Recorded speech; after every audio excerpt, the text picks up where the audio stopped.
Mr. Sergeant of Arms, invite the members into the chamber and close the doors. I hereby declare the House of Representatives of the 113th General Assembly of the State of Tennessee now in session.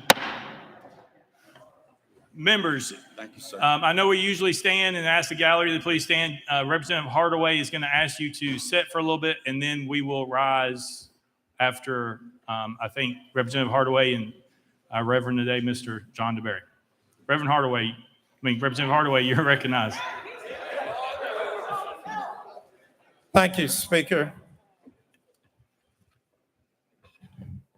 Members, today is April 3rd.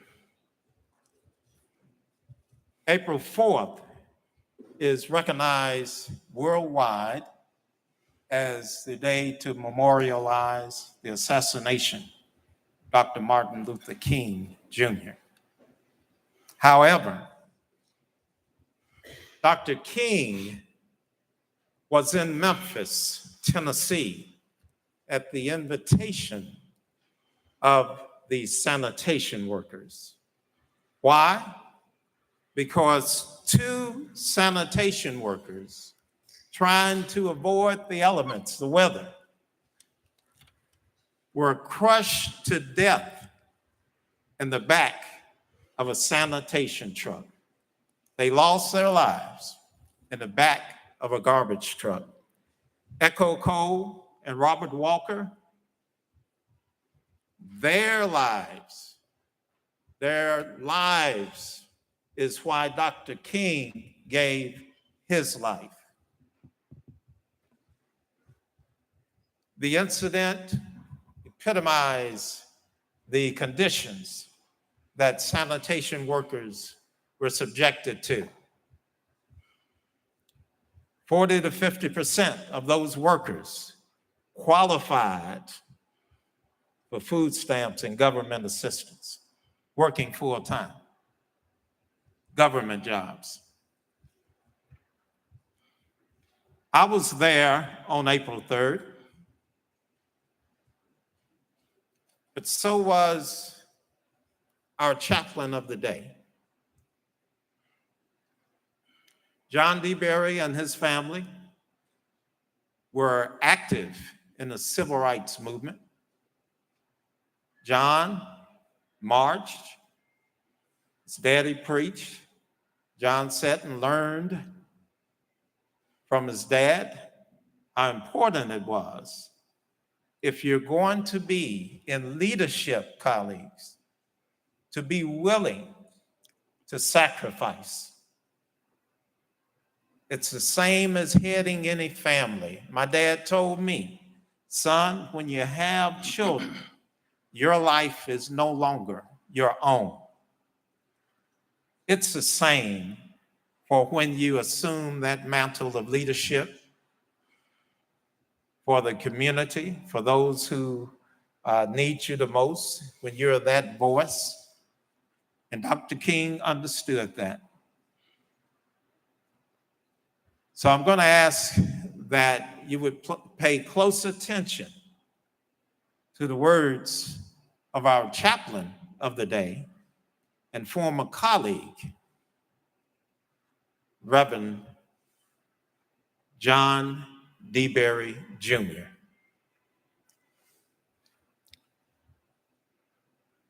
There are very important days in our life, and there are times, no, please keep your seats. There are times when all of us can remember where we were. I imagine we can remember if we lived where we were when President Kennedy was shot, or 9/11, or many other of the momentous events that have happened in our country. But sometimes we need to be reminded of who we are and whose we are. Dr. Martin Luther King stood for patriotism in its truest sense. He stood for faith in God, justice, the dignity of brotherhood, and as Americans, our mutual responsibility to have her live up to her promises and the promises of the founding generation. Dr. King skillfully interwove those founding ideas and the principles and the promises that were made to the efforts to secure those rights, those blessings for Black and disadvantaged citizens who at that particular time were denied what men and women of color merited and deserved because of their sacrifice and their contribution since the beginning of this republic. Dr. King loved this country. Let me say that again so that we will remember that on the days that we remember him. Dr. King loved his country and made claim to its blessings, its rights, its privileges, not as a beggar and a usurper, but as a benefactor and a contributor to the success of America. Because Dr. King was a patriot and loyal to the flag and the Constitution, he therefore reserved the right to speak with the power given him by those documents, to speak up to make America better. In one of his speeches, he said, "I criticize America because I love America and because I want to see her stand as the moral example to the world." Sometimes I think we forget our position in the world and that there are those all over this globe who watch us. Dr. King reminded us of this. He reminded us of the Bill of Rights and the cost of those rights. Dr. King brought back to the eyes of black and whites who criticized him. He said, the very reason why America exists in the first place, he said, this is why, because of freedom. With elegance, courage, vision, faith, and dignity, Dr. King reminded an indignant and divided population of what was at stake when we fought each other. Our freedom was at stake. Dr. King reminded us that Abraham Lincoln was not the first one to say that a house divided against itself cannot stand, but our Lord and our Savior Jesus Christ was the first to say that. As our enemies watch with a covetous and greedy vigilance, Dr. King said in 1963, darkness cannot drive out darkness. Only light can do that. Hatred cannot drive out hate. Only love can do that. We must learn to live together as brothers, he said, or perish together as fools. And while our enemies watched our internal strife, our bickering and fighting among ourselves, he said that there would be those, he realized that there would be those who said that they would take America without firing a shot. Dr. King was a man who not only loved America, but he loved her laws. He was a man of law. He was a man of decorum. He was a distinguished man. And he held people together, black and white and of all religions, pulled together to sing that song, We Shall Overcome. And the overcoming, he understood, was a collective thing by those who loved the nation that had given us so much. We must all come here to understand that this man made a great sacrifice. He lay in a pool of blood from an assassin's bullet. And while we recognize him on this day, we realize that he said something that is very eye-opening and awakening for those who would take us back over and over and over again. Dr. King said, we may have all come on different ships, but we're all in the same boat now. He issued a stern and prophetic warning to America's future generation, to our future generation. And we must always be cognizant that we don't spend so much time and effort giving them what we didn't have, that we forget to give them what we did have. We were taught to love one another, taught to love our nation, taught to respect our flag, taught to respect our men and women of the military, taught to respect a nation that gave us so much that the rest of the world envies. So he issued a stern warning.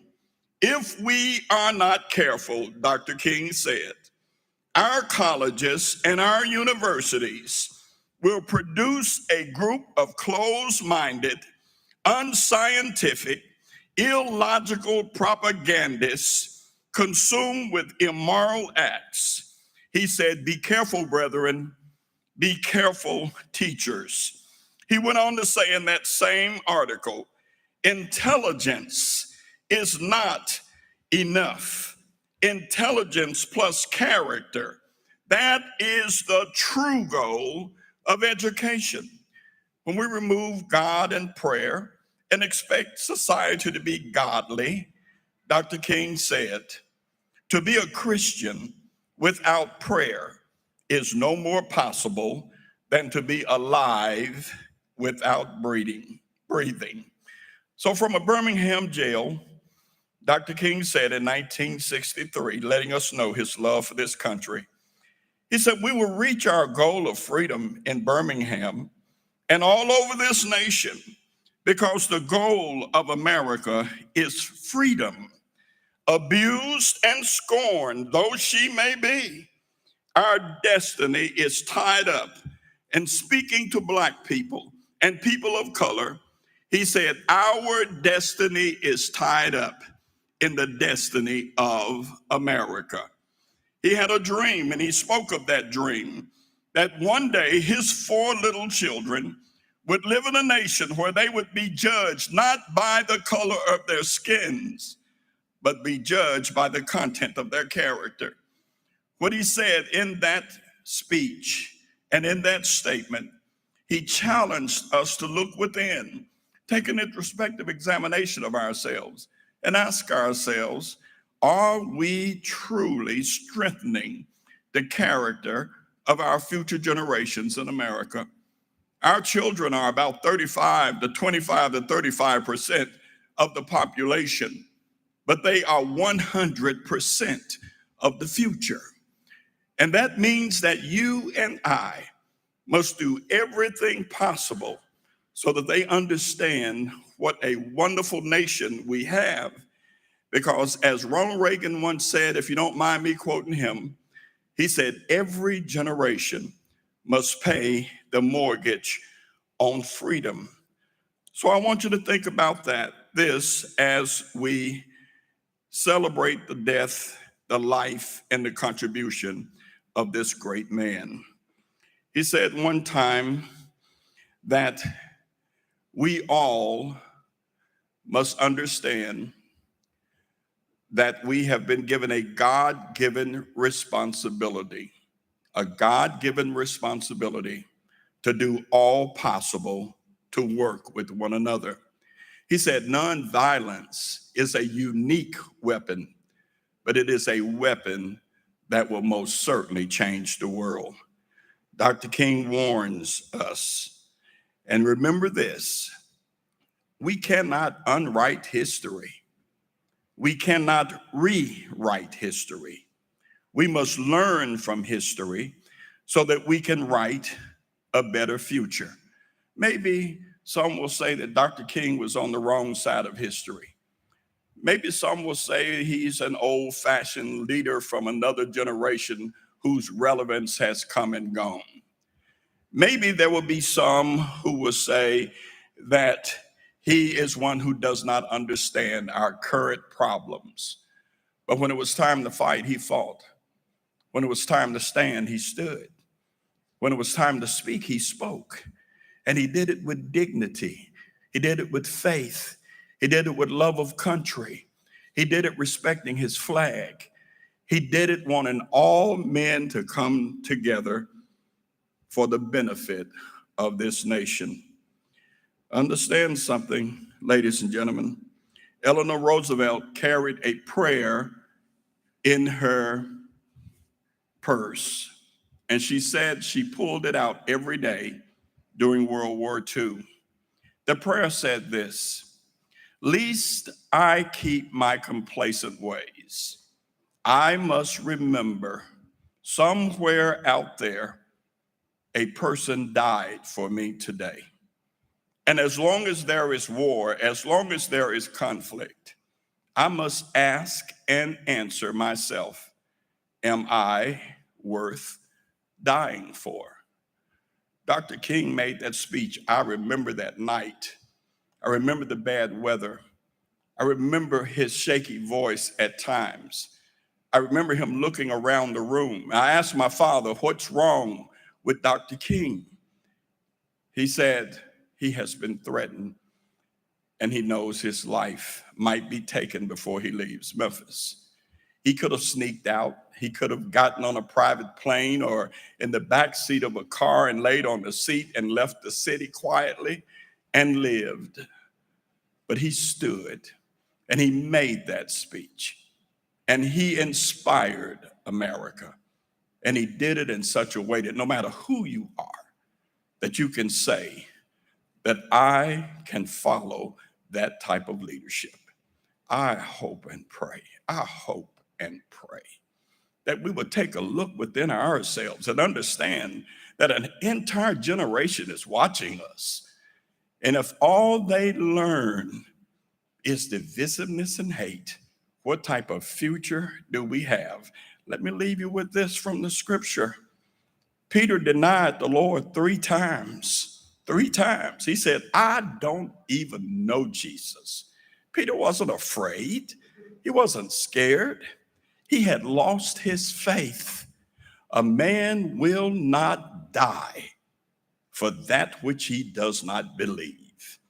When we teach our young to hate each other, to hate the country, to hate the flag, to hate the Constitution, to hate our economic system, to hate everything about America, and then 10, 15, 20 years from now, we're going to say, put this uniform on, take this weapon, and defend this country. A man won't die for that which he does not believe. And are we making them believe? Or are we driving them away? Please, brethren, please, ladies and gentlemen, let's live up to our calling. We have been blessed. Let's let the world know we appreciate it. Would you please stand and pray with me?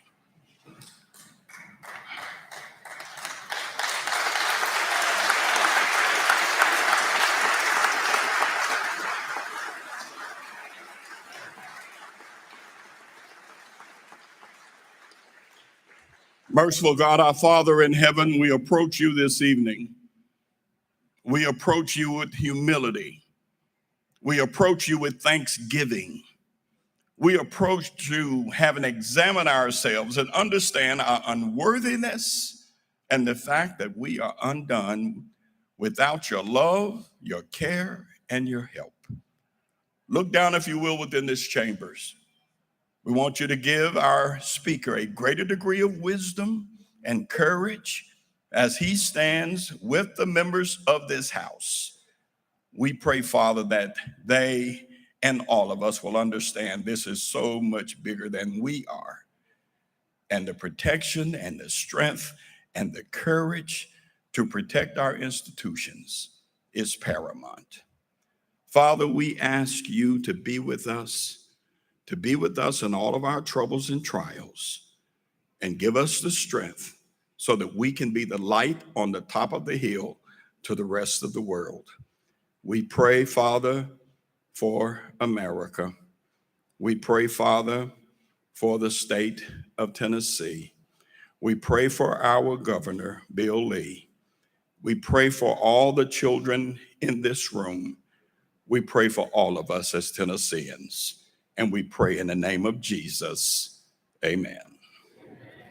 Representative McKenzie will lead us in the pledge. Let us stand, salute the flag. I pledge allegiance to the flag of the United States of America and to the republic for which it stands, one nation under God, indivisible, with liberty and justice for all.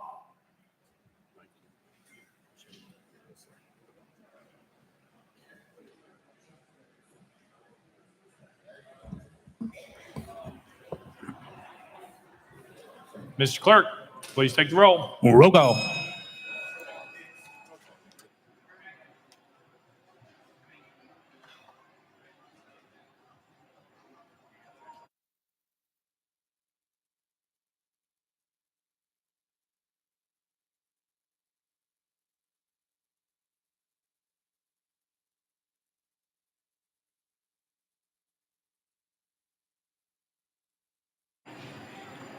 Mr. Clerk, take the roll. Mr. Speaker, 96 members present. Let the journal reflect Representatives Freeman, Carringer, Haston are excused. Next order, Mr. Clerk. Welcoming and honoring. Welcome and honor anyone seeking recognition. Representative Gant.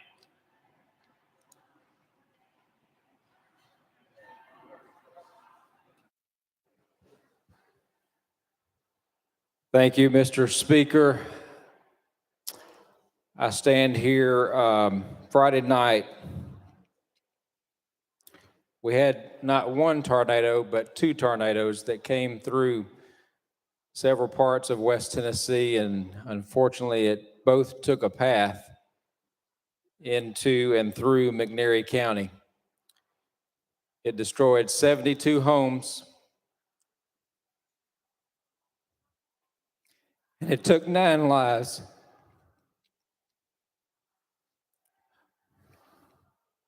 Mr. Speaker, thank you for your thoughts and your phone call and during that time on Saturday.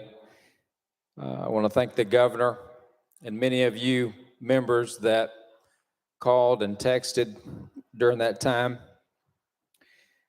I'm going to read the names of the ones that lost their life to honor them from McNairy County. Billy Pinkney, Raymond and Nancy Gegner, William and Maria Avila, Myrna Correa, Alan Littlefield, Charles and Lisa Cook. If we could have a moment of silence to honor those lives. Thank you, Mr. Speaker. And also, Deborah Moody would like to speak on behalf of Covington as well. Representative Moody. Thank you so much, members. And we too had the 2 tornadoes, and I actually didn't know I'd gotten a picture of them. So, but I do appreciate you, Mr. Speaker. You called that night checking for the caucus, for your many prayers and reaching out to us. At this moment, I only know of 1 death, and I don't feel like I've quite gotten the clear to say the name yet. So just know we know of 1 death in Tipton. We also had Crestview Elementary and Crestview Middle School were heavily damaged, but our superintendent, by I think divine appointment, released the children at 1 o'clock that day, and that saved tremendous lives. So thank you. Keep us in your prayers, and I appreciate you all so much. Thank you. Representative Clemens. Thank you, Mr. Speaker. I just rise today to welcome. I noticed when I came in, I had 3 young men here from West End Middle School, Mr. Thomas Middlebrooks, Mr. Hugh Becker, and Oscar Rodriguez. Now, they were under the watchful eye of my good friend Jeff Middlebrooks, and I know Representative Garrett would appreciate that 2 of these young men have the fortunate pleasure of playing on my Little League baseball team. If y'all think I'm tough in here, I think watching me coach Little League might be an experience for you. But anyway, I just wanted to welcome them to the House chamber this evening. Thank you, Mr. Speaker.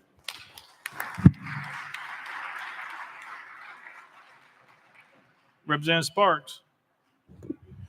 Thank you, Mr. Speaker. Mr. Speaker, when I first came to the Capitol, I had heard an awesome story by Representative Joe Towns about Dr. King.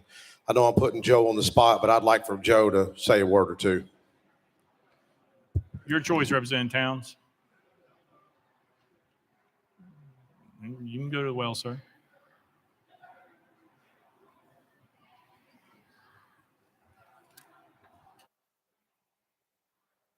Mr. Speaker, thank you. And members, first thing, Mr. Speaker, I want to share this with you. We had, in my neck of the woods, there was a death as well. 3 people died in that tornado about a mile from my district there.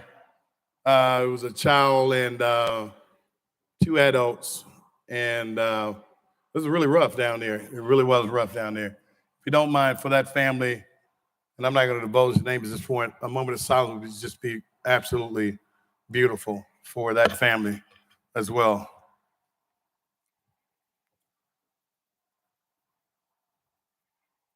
Amen. Thank you, Mr. Speaker.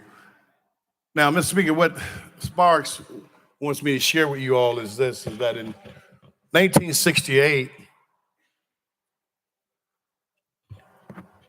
I happened to be a witness to the shooting of Dr. King. Now, that may be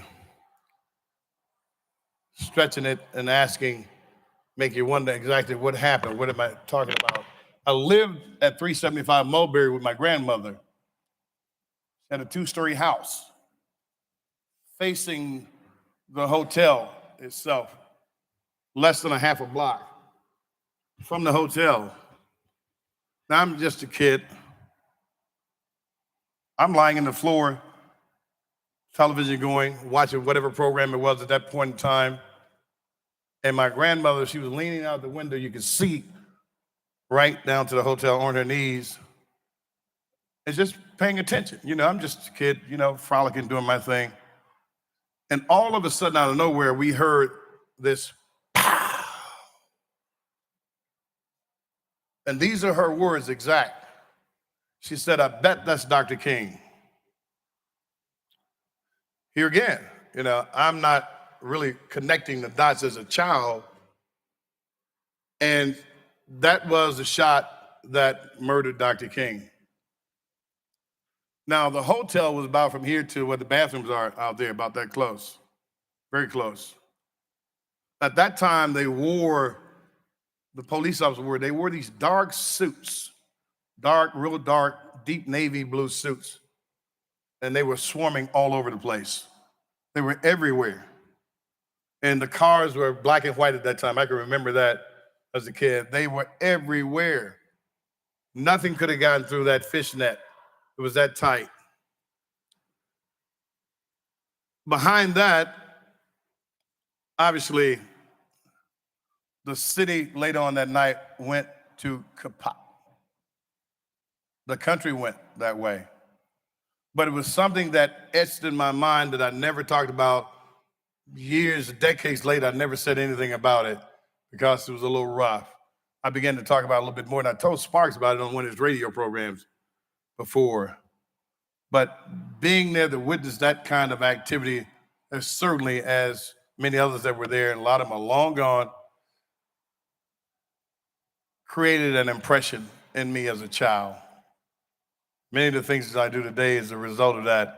That's not including being involved in the rise and the marches and things of that nature at that time. The first march as a child, because my mother had us involved in this, that didn't go well. We were involved in that march. The second one, Coretta Scott King, Harry Belafonte, all those people as a kid. I remember those people while marching up and down Main Street as a kid. That was post the murder. That city has given the world a lot. And we're not talking about music, but the history, the political history, the civil rights history, the history of the country has given the world so much.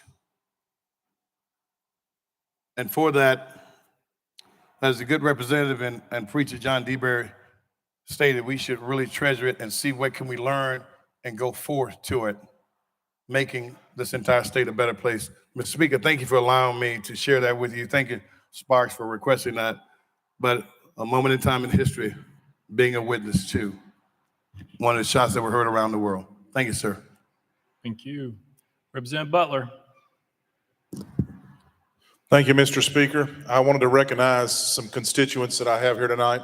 I have one of my boys up here, Eli, and then I have Sheila Murphy here from Overton County, and her daughter, Caitlin, is a page on the House floor. So if you would, make them welcome. Thank you.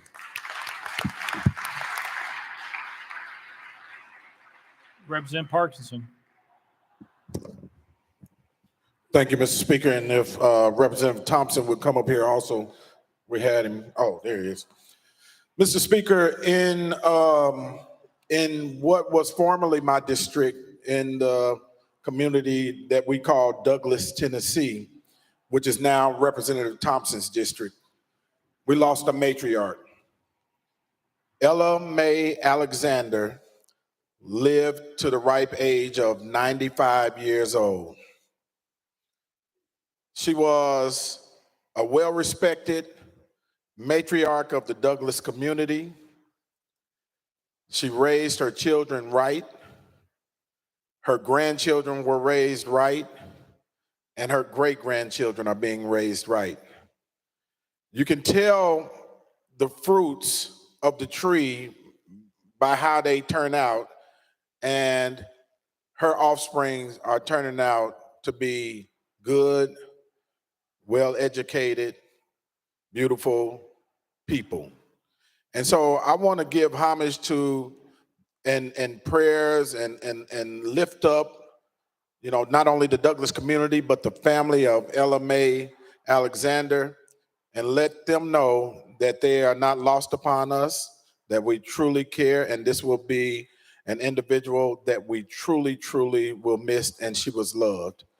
And if you will, bow your heads for a moment of silence for Miss Ella Mae Alexander.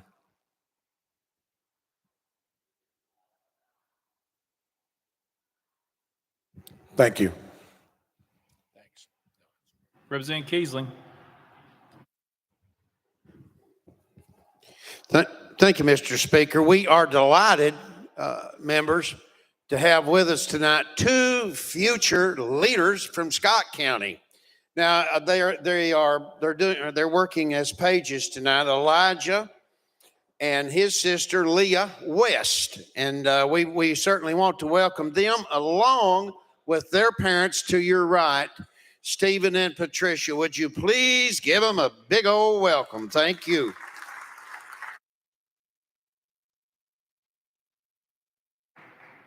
Representative Hurt. Thank you, Mr. Speaker. Members, I think we all know that the colored puzzle pieces represent autism awareness. I wear my tie tonight in honor of my stepson, Thornton Terry, and all others affected by autism, young, older, just everyone, men and women that are affected. We all probably know somebody. Autism spectrum disorder is a broad range of conditions that affect a person's social and communication skills. About 1% of the world population has autism spectrum disorder, and that number is growing. Yesterday, April 2nd, was World Autism Awareness Day, and the entire month of April is World Autism Awareness Month. So I'd urge all of you, if you don't know somebody, get to know and build a relationship with one of these special people, because they are truly special. Thank you, Mr. Speaker.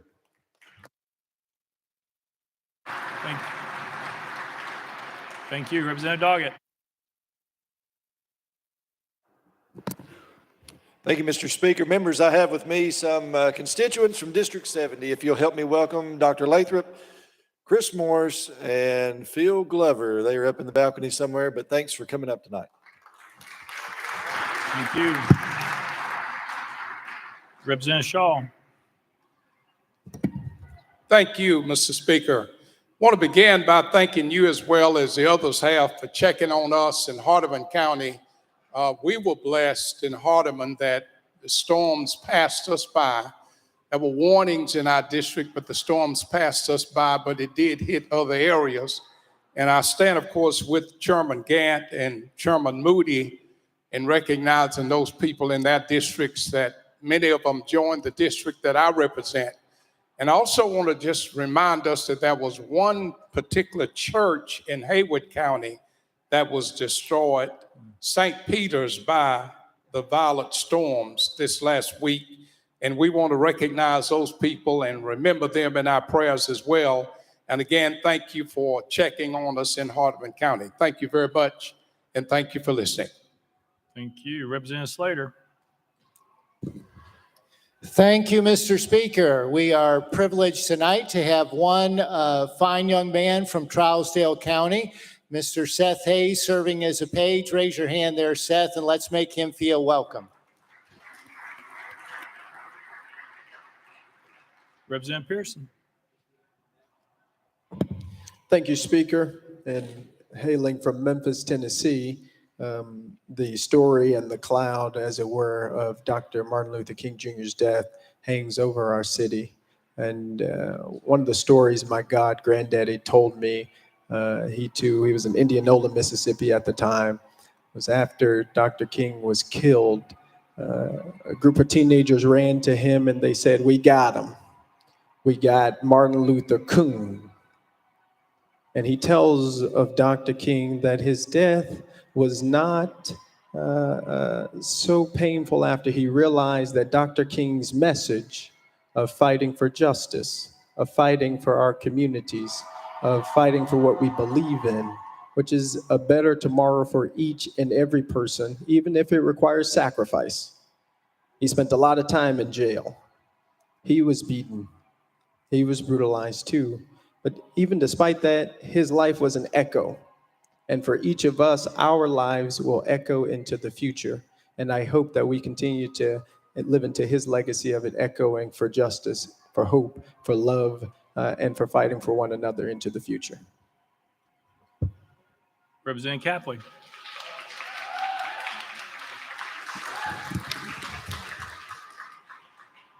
Thank you, Mr. Speaker. I stand today honoring those in Hardin and Wayne County. Mr. Speaker, the storm came through and I spent a majority of the day Saturday delivering meals and water and running a chainsaw and trying to help those families that were affected. So I stand honoring them. I also stand expressing our gratitude from the 71st District to you, Mr. Speaker, and all the members that reached out to us. We're so thankful for your prayers, and we ask that you would continue to pray for us, and we're very grateful. Thank you, Mr. Speaker. Thank you. Representative Harris.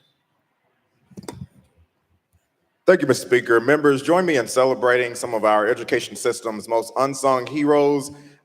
This week is National Assistant Principals Week, and so let's celebrate them. Thank you. Thank you. Representative Travis. Thank you, Mr. Speaker. I have someone in the back, Clement Ledbetter, if you'd stand up, if he's still there. Welcome, one of my friends. Thank you, Clement. Representative Jones. Thank you, Mr. Speaker. Today is the 55th anniversary of Dr. King's last speech in Memphis. And in that speech, he said, "Somewhere I read that the greatness of America is the right to protest for right." And so I just want to welcome my constituents, many of whom are in the gallery here, asking us to act.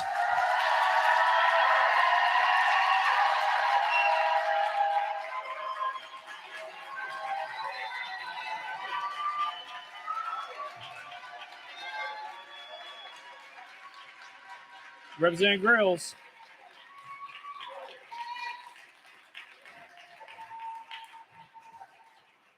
Thank you, Mr. Speaker. Tyler Munez is very familiar with everyone in this chamber for all the work that he does and the efforts that he puts forth and with the good attitude and the smile he always presents himself with. But tomorrow he's going to have surgery and he's going to be out for quite some time. So I'd like to encourage the members, go give him a hug. You may not see him before session's over, but have him in your thoughts and prayers over the next couple of days, and he and his family, because he's a delight to be around and everybody loves him. So best of luck. Thank you, Mr. Speaker.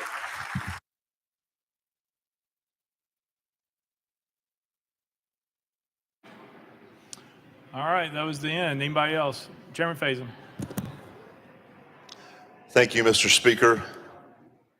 I want to remind the members, those in the gallery, the chamber, I want to honor our Tennessee Constitution.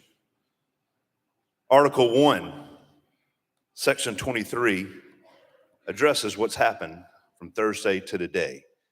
I think it's very important that we hear, as the former representative from Davidson County welcomed his people.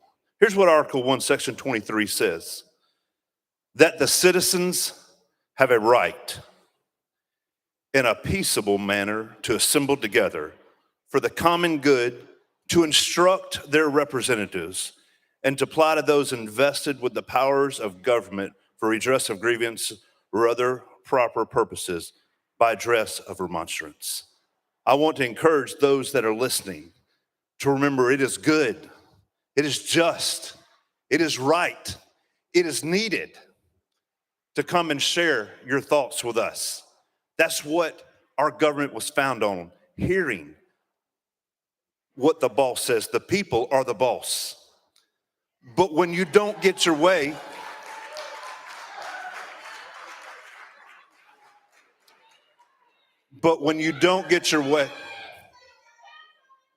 Okay, gallery, this is the same warning we had on Thursday. So we welcome everybody in the gallery. We appreciate you attending the proceedings today. We appreciate you being here and holding up your signs. However, House rules state that you cannot disrupt the proceedings. And so any clapping, emotion, screaming, or yelling is out of order, and therefore has the right to, unfortunately, remove individuals or the people in the gallery if they continue to be disruptive to the House proceedings. But we do welcome you, but please honor the rules of the House. Chairman Faison. thank you, Mr. Speaker. I want to remind us on this House floor that the reason we have rules, honoring our rules and our Constitution, is that if we don't, then whoever can yell the loudest, whoever can build the biggest mob, whether it's on the right or the left or the middle, that's what rules. And we as a society know and understand there's no value in someone that is completely lost it coming up to oppress you to get something done. We have 99 right here in the House to speak on behalf of that, and we follow the rules of decorum for that, so that all 7. Okay, last warning. This is the last warning. This is the second warning. I'm asking you to please do not disrupt the proceedings. The next disruption, we will have the troopers remove everybody, unfortunately, because we cannot determine who it is. So I would suggest that if you would like to be peaceful and remain here, please follow the decorum of the House that is required to be in the balcony. This is, Mr. Trooper, please remove the gentleman that was screaming in the balcony, please. Chairman Faison, you're recognized. Thank you, Mr. Speaker. I will close with this. The only way for 7 million voices to be heard correctly is by the rules of decorum that we carry on in this body. Without that, it's no good, and you cannot effectively govern. Thank you, Mr. Speaker. Mr. Trooper, there's a female behind the guy in the camera that continues to disrupt. She's wearing the black shirt. Please show her out, unfortunately.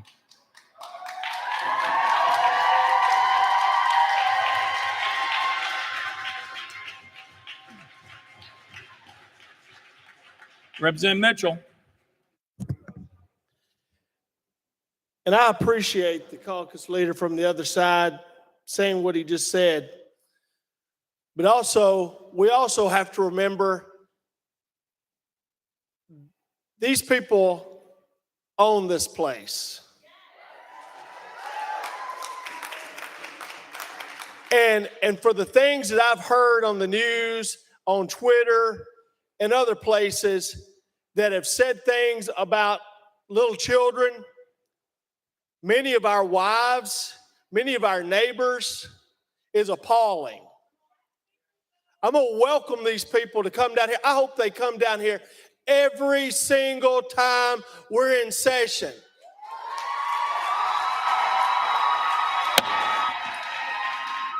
Out of order. As long as these people are not being violent, being disruptive, or anything, they have the right to watch us work. They have the right to shed a little light in this place. A little light, you know what they say about a little light sometimes, things scatter. You know, and instruction, yeah, we may need some instruction from the people, you know, because we may have lost our way. With that being said, thank you all for coming.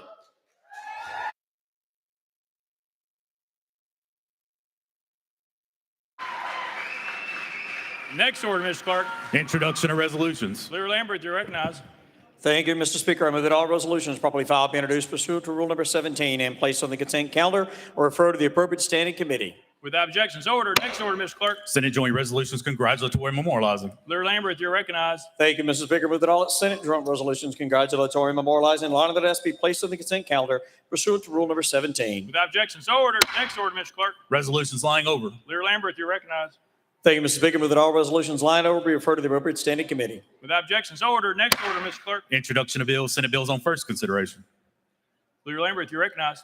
Thank you, Mr. Speaker. I move that Senate Bills 221, 281, 316, 358, 384, 460, 560, 611, 791, 935, 1,224, 1,275, 1,319, 1,326, 1,451, 1,475, and 1,490 transmitted by the Senate be held on the desk pending third consideration of the companion House bills.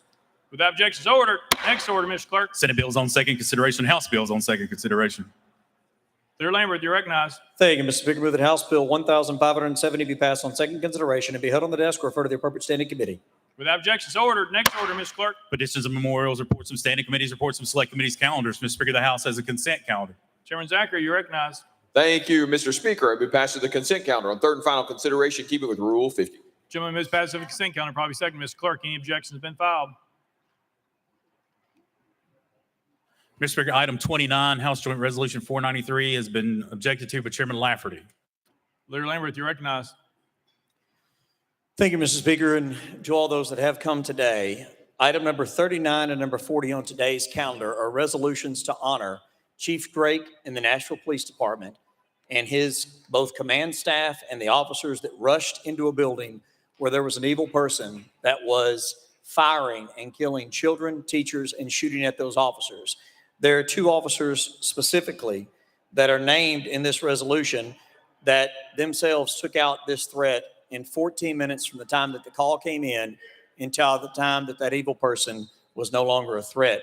Mr. Speaker, with that, after consulting with the Democratic leader, I would ask in HJR number 503 and HJR number 504 that all members voting in the affirmative be added as co-prime sponsors to honor these fine heroes. Without objection, exclusion. Sorry. Leader Lambert. I left out one part. These are officers from Nashville and in Davidson County. And after consulting the Davidson County delegation, if we could honor that delegation and these officers by listing the Davidson County delegation first. Without objection, exclusion is duly noted. Anyone else seeking recognition? Leader Camper.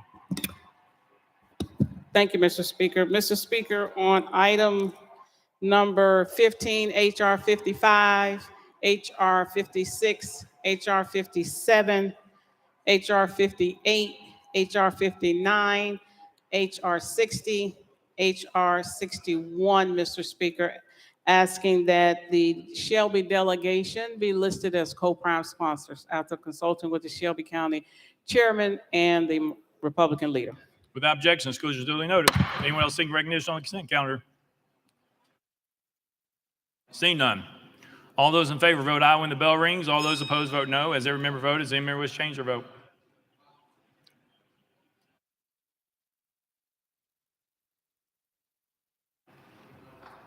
Mr. Clerk, please take the vote.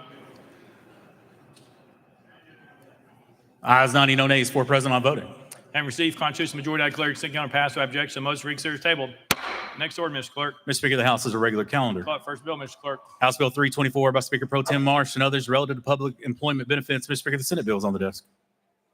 Speaker Pro Tem Marsh, you're recognized. Thank you, Mr. Speaker. I move to substitute and conform to Senate Bill 276. Speaker Pro Tem Marsh moves substitute and conform to Senate Bill 276, probably second without objection. So ordered. Speaker Pro Tem Marsh. Thank you, Mr. Speaker.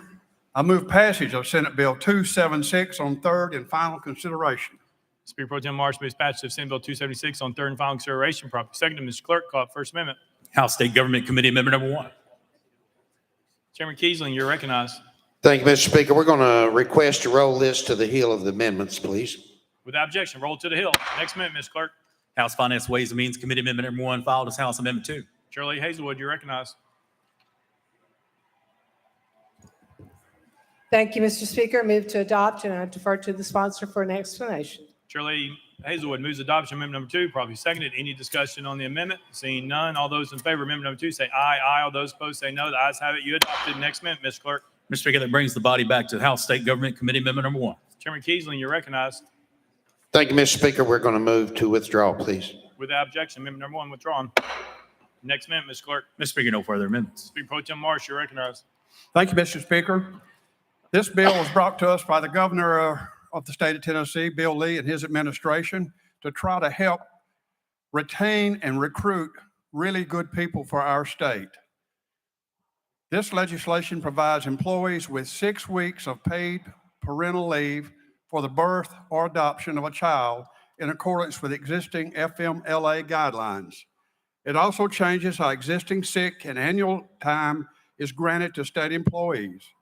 Additionally, this legislation changes the definition of volunteer benefits for state employees to allow for the state to pay for portions or all of employee match for certain benefits.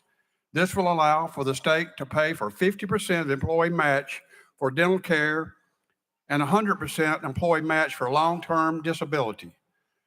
Finally, this legislation clears up language for non-TCRS retirement plans managed by the state so that these employees can continue to access the health care benefits that they are currently eligible for.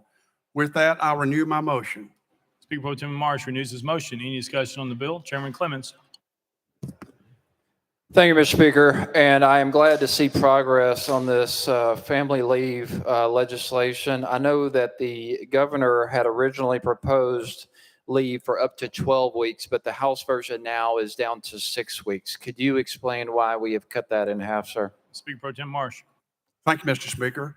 We had several of our members that thought that was too much, that we're going from 0 to 12, and that we want to try to go ahead and do 6 this year and maybe come back at a later date and move it up to 12. Or if the body is in concurrence with the Senate, we will change it from 6 or 12 or somewhere in between. Chairman Clements. Thank you, Mr. Speaker, and I appreciate that, Chairman Marsh. It's my understanding that the Senate still has 12 weeks in their version, and so I assume this is going to end up going to a conference committee, or at least I hope so. I would love to see it be 12 weeks. I think that that the paid leave should be that point. It is. We are losing state employees. I feel like we have not done our fair share for state employees. In fact, I think this is a move in the right direction, 6 or 12. I'd love to see 12. I would actually love to see these type of benefits for every working family in the state of Tennessee, but this is a step in the right direction. Thank you, Mr. Chairman and Speaker. Speaker Pro Tem Marsh. Good. Thank you very much. Any further discussion? Representative Beck. Thank you, Mr. Speaker. And I just, will the sponsor yield? Question or? Oh, I'm sorry. Speaker Pro Tem Marsh. I'll yield. Representative Beck. Thank you, Mr. Sponsor. The importance of this is not only treating our state employees right, but the importance of this is the market for employees that is going on right now. Most corporations are offering 12 paid weeks to attract new and good employees. As I was growing up, the state didn't pay as much as private, but they had great benefits. Our benefits have slipped behind what the private market is. And I really look forward to this helping us catch up to the private market because it's a competition for good employees out there. We can't stick our heads in the sand and say that, oh, everybody will come to us for our pay or for our benefits. These young people look at the benefits, the workplace, and how they're treated before they ever make a decision where they're going. So I urge when it goes to conference committee to help remember that this is a market it's an employee market, not an employer market. And we need to be competitive with the Amazons, the Alliance Burnses, the Bridgestones, and all these other corporations that are offering 12 weeks paid leave for maternity. Thank you. Speaker Pro Tem Marsh. Thank you very much. I think you're very correct, and I hope we can do more, even more in benefits next year. Representative Zachary. Thank you, Mr. Speaker. Members, while I agree that this is certainly a good thing, I rise in opposition to the legislation for a couple different reasons. One, if we're talking about mamas and providing additional stay for mamas, I'm all about it. But the reality is, for those of us who own a small business, I own a small business of 8 employees. I do not have the luxury of giving men in my company 6 weeks off if their wife has a baby. I simply don't have that luxury. I can't afford to do that. My business cannot run that way. And I stand with the thousands of small business owners that do not have the budget or the luxury to be able to give 6 weeks or 12 weeks off. And so I cannot support using their taxpayer dollars to provide a benefit to state employees that they themselves could not afford. So again, while I appreciate the intent, I have to rise in opposition. Thank you. Thank you. Any further discussion? Seeing none, any objection to the question? Seeing none, we're voting. All those in favor of Senate Bill 276 as amended, vote aye when the bell rings. Those opposed, vote no. Has every member voted? Does any member wish to change their vote?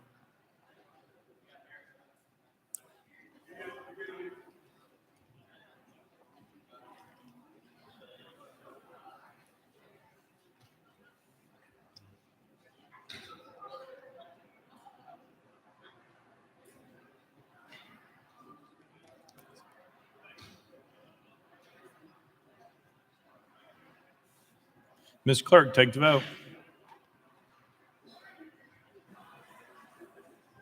Aye, 74, 20 nays. Senate Bill 276, having received a constitutional majority, hereby declare passed without objection. The motion to reconsider is tabled. Call next bill, Mr. Clerk. House Bill 164 by Representative Butler, relative to children. Representative Butler, you're recognized. Thank you, Mr. Speaker. I move passage of House Bill 164 on third and final consideration.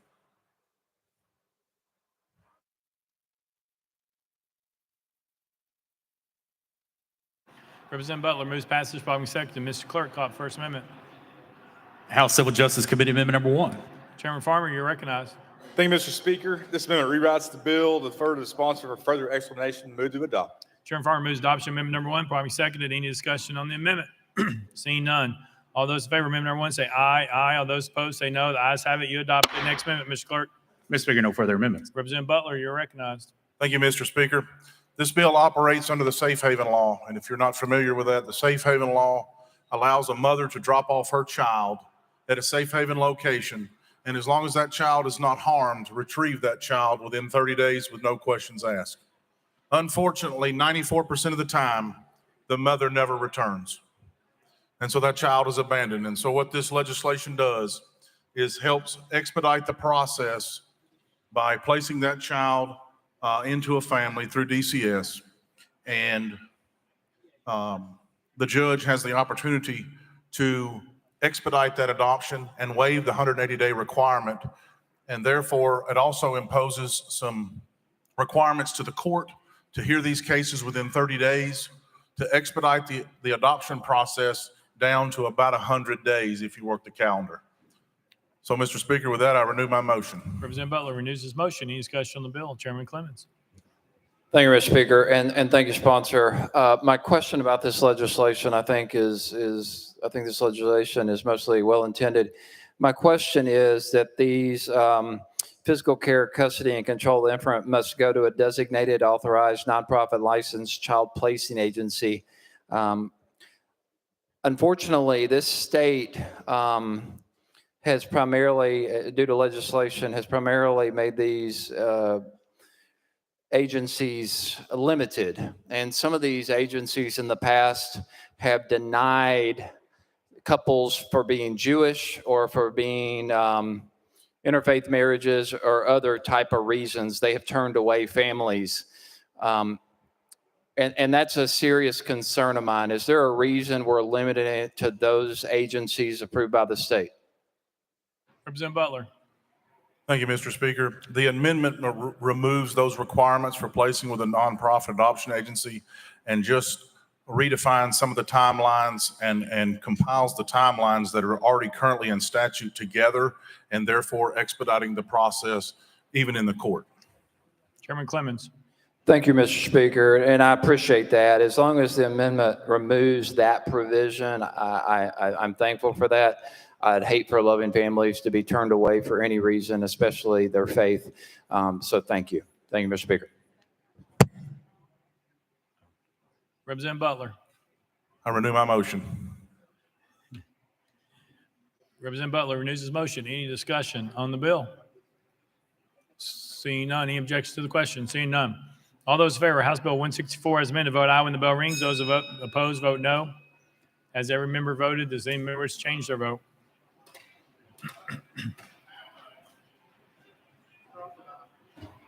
Crawford, aye.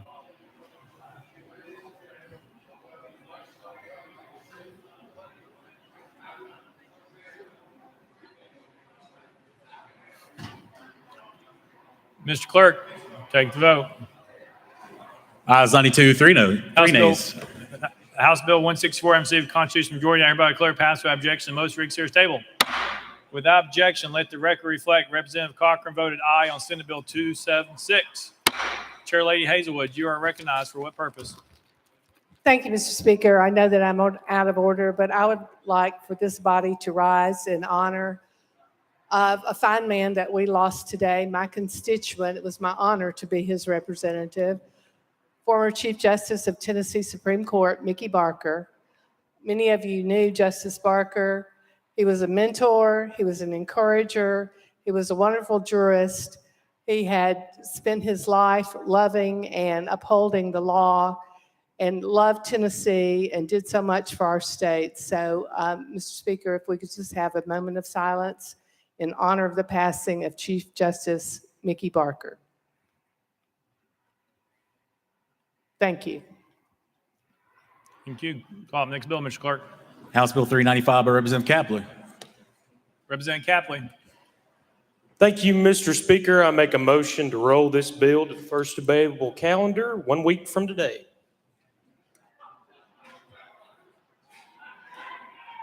Roll to Monday. Call up next bill, Mr. Clerk. House Bill 1070 by Representative Carringer. Lear Lamberth. Thank you, Mr. Speaker. From my understanding, Representative Carringer has been excused this evening. If we can roll this to the next available calendar, next available space. Without objection. Call up next bill, Mr. Clerk. House Bill 447 by Chairman Sapiki and others relative to scenic rivers. Mr. Speaker, the Senate bill is on the desk. Chairman Sapiki, you're recognized. Thank you, Mr. Speaker. I move to substitute and conform to Senate Bill 464. Chairman Sapiki moves to substitute and conform to Senate Bill 464 without objection. So ordered, Chairman Sapiki. Thank you, Mr. Speaker. I move passage of Senate Bill 464 on third and final consideration. Chairman Sapiki moves passage of Senate Bill 464 on third and final consideration. Properly seconded. Ms. Clerk, call up First Amendment. Mr. Speaker, no amendments filed. Chairman Sapiki, you're recognized. Thank you, Mr. Speaker. Members, Senate Bill 464 would extend the definition of a Class II scenic river to designate a portion of the Duck River in western Murray County as a Class II scenic waterway, a category intended to protect river quality as well as vistas, shorelines, and adjacent lands. The Scenic River Act precludes the construction of landfills within 2 miles of this scenic river designation. Agriculture is exempt. Both the Murray County Commission on February 21st, 2023, and the City of Columbia on March 9th, 2023, have passed resolution in support of Senate Bill 464. And the reason, Mr. Speaker and members, is the Duck River is one of the most biodiverse rivers in the country, fourth in the world, and it is imperative to protect this river from any potential environmental hazards. With that, Mr. Speaker, I renew my motion. Chairman Sapiki renews his motion. Any discussion on the bill? Representative Jones, you're recognized. Thank you, Mr. Speaker.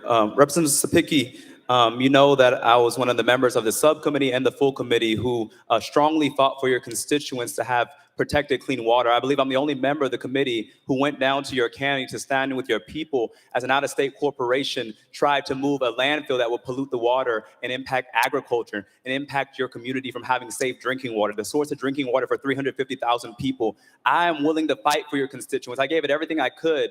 And so I ask that you stand with my constituents. But what I want to say about this bill is that this bill would not have passed without Democratic support. And you know that. Is that true, Representative Sapiki? Chairman Sapiki. I appreciate every member of the committee who voted for this bill. Representative Jones. Thank you. This is an important matter, and this is an example of us here doing the people's work, fighting an out-of-state corporation that was trying to pollute the drinking water of your people. And so I will stand for your people, and I hope you will stand with my people who are gathered here today.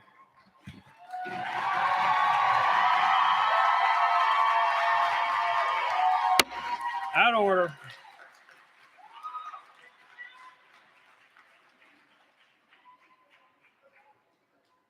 Last warning, that's the last one. The next outburst, unfortunately, you will have to be removed. That's the final warning. Representative Pearson. Thank you, Speaker and sponsor.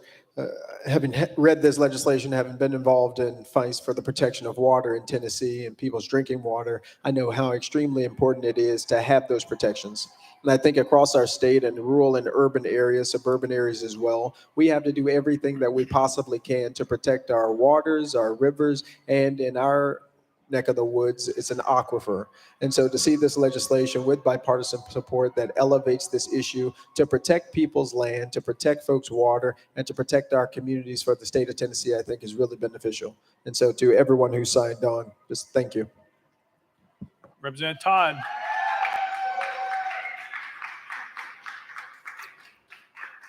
Thank you, Mr. Speaker.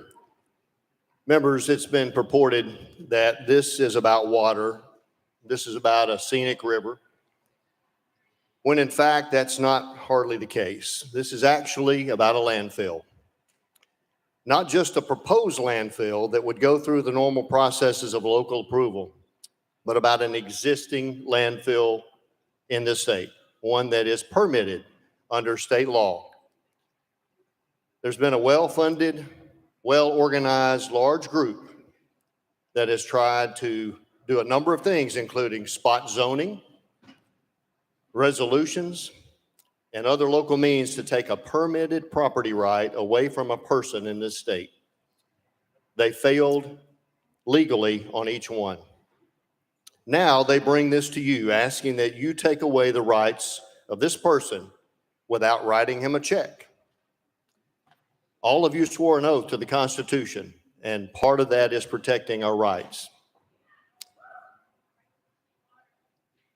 That is a takings lawsuit in the making. Lucas versus South Carolina Coastal Council.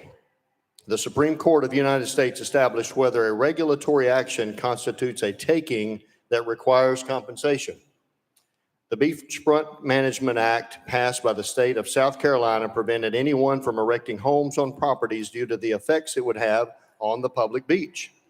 A suit was filed after a citizen was prevented from developing lots purchased 2 years prior to the passage of that act, and the case made it all the way to the Supreme Court. The court ruled in favor of the property owner, as many of you would imagine. The state of South Carolina ultimately paid the property owner $850,000 in compensation for just these 2 lots. Many of you here, all of us, I would dare say, rely on the committee process to vet bills, to hear the truth, to know what's going on when it gets to the House floor. You know what it's been through. We also rely on truthful testimony, and we had a lot of testimony on this bill. The very first committee this came in, I smelled something because we were getting so many emails about this one bill, about a scenic river. Well, what could that do? So I asked the sponsor this question. Do you know of any property owners that will be affected by this bill that would have any opposition to it? The answer, there were some early opposition, early questions about the bill from agricultural people, and so on and so forth. And then the very last thing. So the answer in the short term is no. No. Meaning no property owners would be in opposition to this. And I know from what we've seen in testimony, what I've had since then, at least 2 property owners and possibly 3 are opposed to this. So members, this is not about Scenic River. This is about weaponizing a law about scenic rivers that has one designation in it, and that is to prevent landfills, existing landfills or future landfills from existing in a certain range. That's what this is about. So I ask you to think long and hard of whether you're going to take away a person's rights under our law without compensating them. Thank you, Mr. Speaker. Representative Williams. Chairman, I'm sorry, Chairman Spicky, if you'd like to respond. I didn't even hear a question there, but you can respond. Mr. Speaker and members, there is a lot to unpack in that accusation of the good people of Murray County, some of which are here today.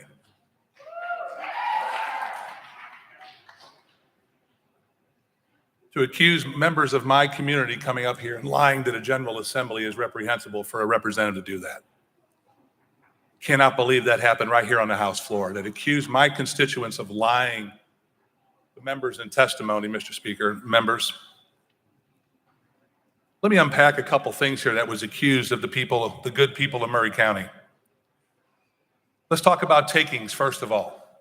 Let me explain this briefly. And I vowed all the time when I came up here I would never get into the well as an attorney, and unfortunately I'm forced to be an attorney today. Let me tell you what it does. We asked for an opinion from a law firm here in Nashville exactly what this would do. I'll read this, Mr. Speaker. You have asked that we review a letter from Toon, Entring, and White, public attorneys, dated February 27, 23, attorneys for Remedial Holdings. Those are the people that hold this landfill in Murray County right now. To the House Agricultural and Natural Resources Committee, they gave a letter which opines that the designation of additional portions of the Duck River, a Class II scenic river, is an almost total taking, which would result in a multi-million-dollar liability to the state of Tennessee. This statement is an oversimplification of the relevant legal precedents and, in our opinion, inaccurate. A taking occurs under United States Supreme Court jurisprudence only when a landowner is deprived of all economically productive and beneficial use of their property. This would certainly not be the case here. The designation as a Tennessee scenic river, as well as the current zoning of the affected property in Murray County, which happened in 2013, which is M2 or heavy industrial, will continue to allow for a wide variety of commercial and industrial uses. So you ask yourself, well, what is M2? This is everything that is permitted right now that this landowner can do. Manufacturing and assembly uses relating to the manufacture and assembly of transportation equipment, including aircraft, motor vehicles, boats, and rail transport equipment. We are becoming the #1 destination for automobile manufacturers in the country. This landowner could build a now multi-billion-dollar automobile manufacturing plant right here in Middle Tennessee. Manufacturing and processing industries generally, with the exception of those specifically or implication otherwise classified in Section 5063, which would be some other things that really don't fall under this one. Commercial, educational, research, and recreational facilities operated as an accessory use and auxiliary to the principal activity, brewery and craft industries, distillery, farm and winery. By no means at all are we taking all of the economic opportunities of this property, but that's assuming that this individual had that right to begin with. Members, in 2013, I was a member of the county commission in Murray County, and we passed a resolution prohibiting a landfill within 2 miles of the Duck River in 2013. After that, the landowner who owned the property came to the Murray County Commission and asked them to change that zoning ordinance. And the Murray County Commission said no, is because we have an obligation to protect that water source. In 2022, when this individual that the chairman brings up purchased the property, TDEC sent them a letter on what exactly their permit is for, exactly what their permit is for. And number 7 on their permit, and I'll read it verbatim to you so you'll know here, it says number 7, property rights. Now this is the landfill that this owner just purchased. And here's what it says from TDEC. Property rights. This permit does not convey any property rights of any sort or any exclusive privilege. From TDEC. Murray County, with this scenic river designation, we're protecting a water source. And why are we protecting this water source? You may ask yourself. These are things that are undisputed about the Duck River. The Duck River is the most biodiverse river in the state, country, and fourth in the world. 200,000 Tennesseans and tourists use the Duck River for their recreational uses every year. We have multiple endangered species that occupy the Duck River. 350,000 Tennesseans and future Tennesseans depend on the Duck River for clean drinking water. Industry and businesses in Murray County and southern Middle Tennessee depend on the Duck River for clean water to operate their businesses. Agricultural businesses downstream depend on the Duck River for their livestock and row crop operations. And lastly, one of my colleagues from Shelby County mentioned it. Members, how many times do we sit here that Democrats, Republicans, conservatives, liberals, agriculture, and environmentalists all are fighting on the same side? Members, this is common sense. We're going to protect the Duck River for not only the people that are here right now, but for future generations of Tennessee, so that they can have clean drinking water for their children now and in the future. Thank you, Mr. Speaker. Representative Williams. Thank you, Mr. Speaker. I move previous question. Previous question has been called. Any objection? I see none. We are voting. All those in favor of Senate Bill 464 vote aye when the bell rings. Those opposed vote no. Has every member cast their vote? Does any member wish to change their vote?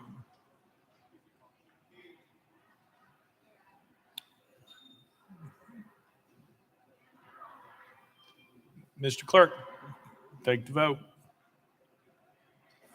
Aye, 79, 11 nays, 2 present, unvoted.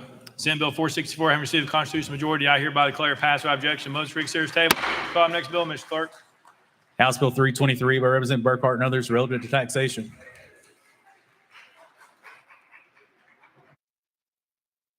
Excuse me, Mr. Speaker, that's by Representative Cochran. Leader Cochran, you're recognized. Thank you, Mr. Speaker. I move passage of HB 323 on third and final consideration. Leader Cochran moves passage. Probably seconded. Mr. Clerk, call the First Amendment. House Finance Ways and Means Committee Amendment Number 1. Chair Lady Hazelwood, you are recognized. Thank you, Mr. Speaker. I move to roll to the Hill. Without objection, roll to the Hill. Next amendment, Mr. Clerk. House Finance Ways and Means Committee Amendment Number 2. Chair Lady Hazelwood, you're recognized. Thank you, Mr. Speaker. I move to roll to the Hill. Without objection, roll to the Hill. Next amendment, Mr. Clerk. House Finance Ways and Means Committee Amendment Number 3. Chair Lady Hazelwood, you're recognized. Thank you, Mr. Speaker. I move to roll to the Hill. Without objection. Next amendment, Mr. Clerk. Mr. Speaker, Amendment 4 by Representative McKenzie. Mr. Speaker, it was timely filed. Representative McKenzie, you are recognized.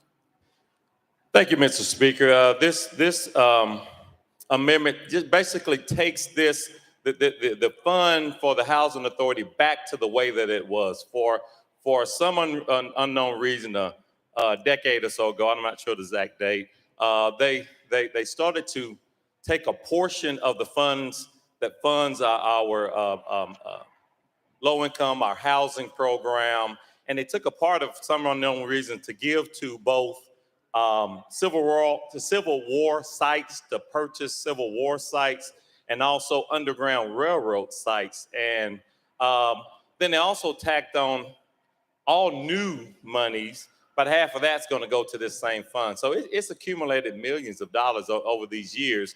And, you know, we have a housing crisis here. And as I dug into it, in terms of the Underground Railroad sites, it has to be a national registered site already.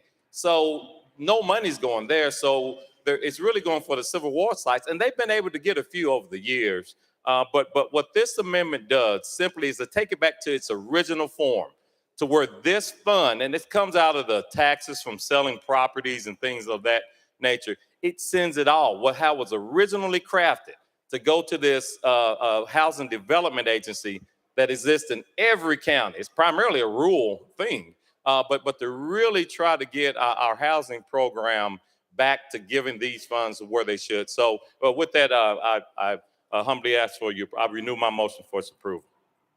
Representative McKenzie moves adoption of amendment number 4. That's properly seconded. Any discussion on the amendment? Leader Lambert, you're recognized. Thank you, Mr. Speaker. And much of what you just said, I don't disagree with. I mean, there's a lot of merit there.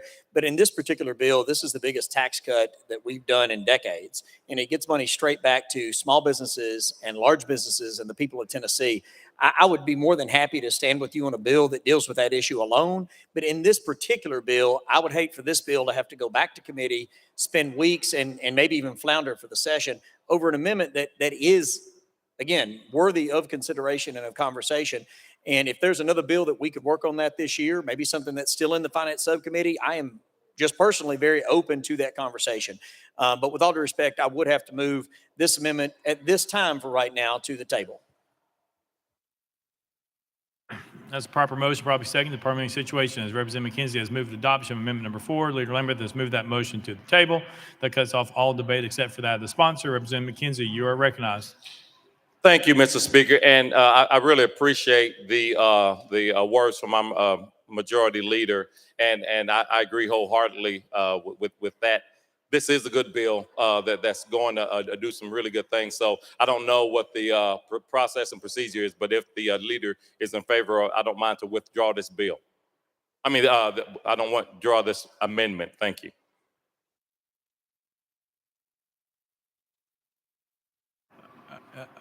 If that's your choice, we have to kind of reverse the process. Leader Lambert, you're recognized. Mr. Speaker, if the member and I can potentially look at some other bills that might work for this, I would withdraw my motion to the table. And Mr. Speaker, if you can recognize him, then possibly we can work our way through this. Tabling motion is withdrawn. Without objection. Representative McKenzie.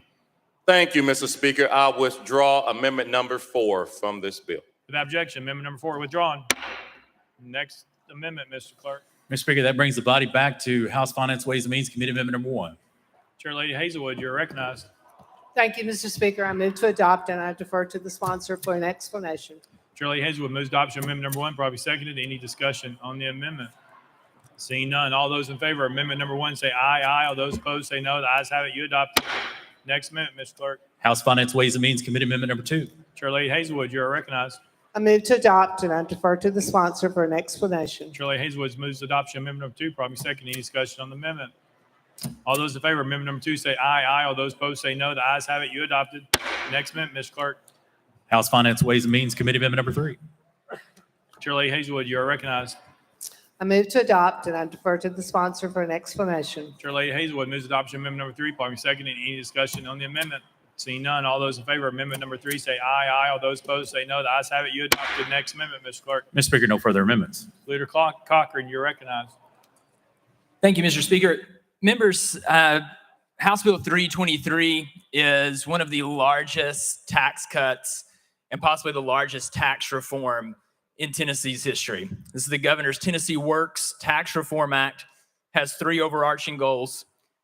It provides tax relief to Tennessee families. It provides tax relief to Tennessee businesses, particularly small and medium-sized businesses. And it makes Tennessee overall a stronger economic competitor against other states.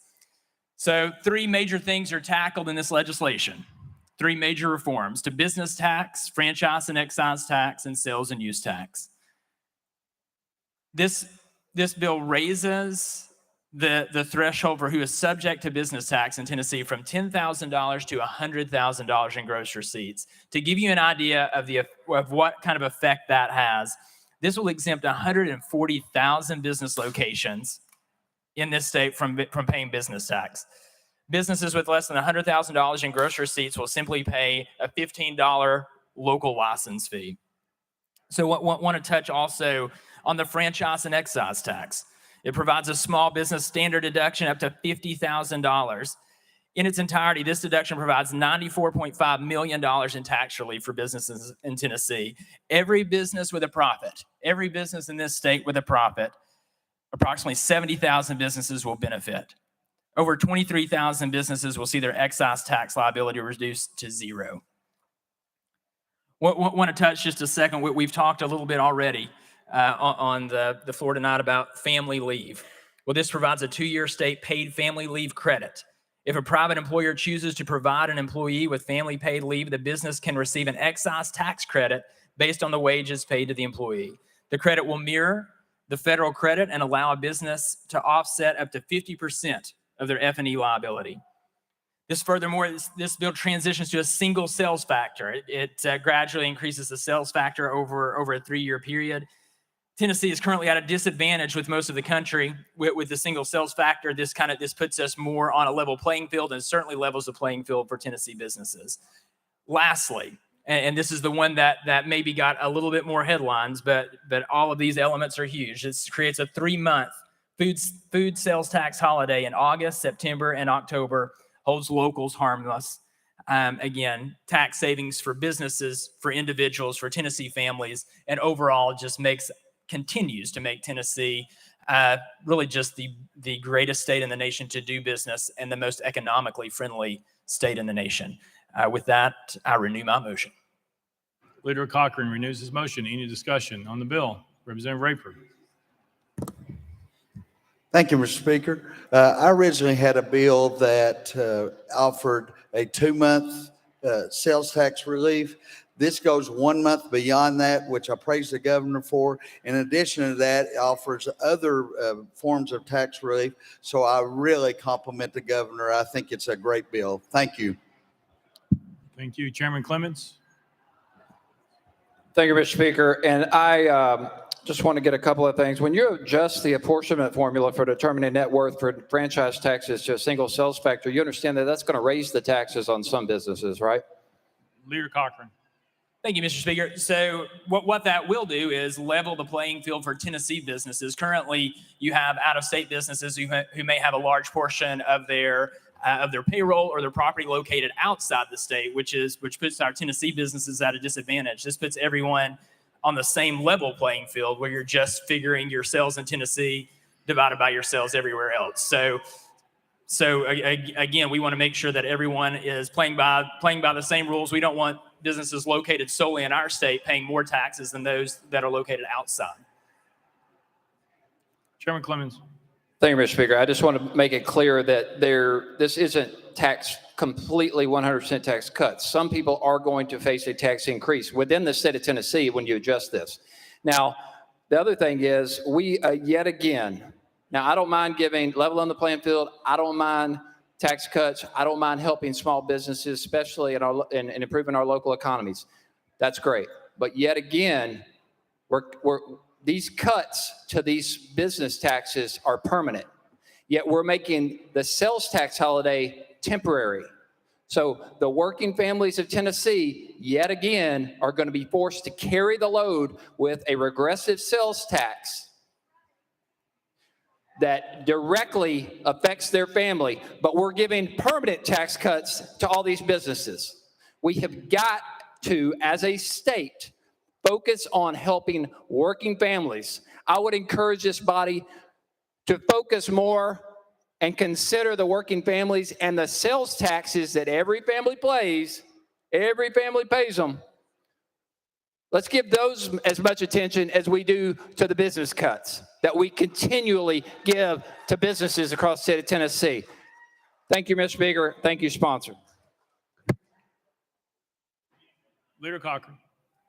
Thank you, Mr. Speaker. You know, one of many factors that makes Tennessee, again, really the greatest, most economically friendly state in the nation when it comes to small businesses and large businesses alike, is that we tax consumption here. We do not tax production. And as far as helping working Tennessee families, I can't think of anything better to help working Tennessee families than improving the economic climate, making us more business friendly, allowing companies to hire more workers, to keep more of their money, for them to prosper further into the future. So when you allow business to prosper, working families work for those businesses, and they are able to hire more and pay more. So I'm for economic prosperity, which helps working families and helps all Tennesseans.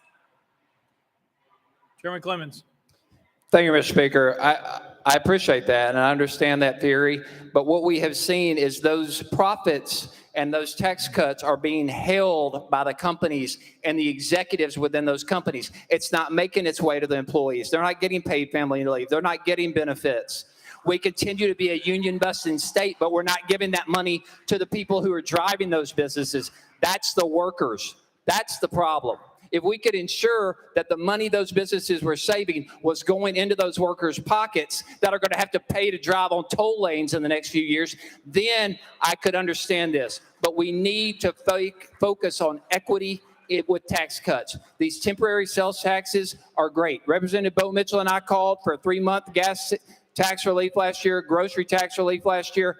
That's great. I'm glad the governor followed our lead, but that's temporary. We need to make sure that we provide tax cuts to working families, not just businesses. I thank you for this legislation, but let's also focus on the families. Thank you. Leader Cochran.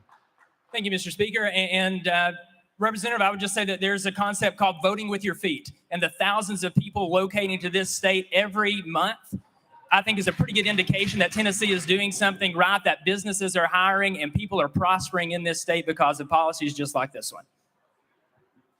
Representative Kapler.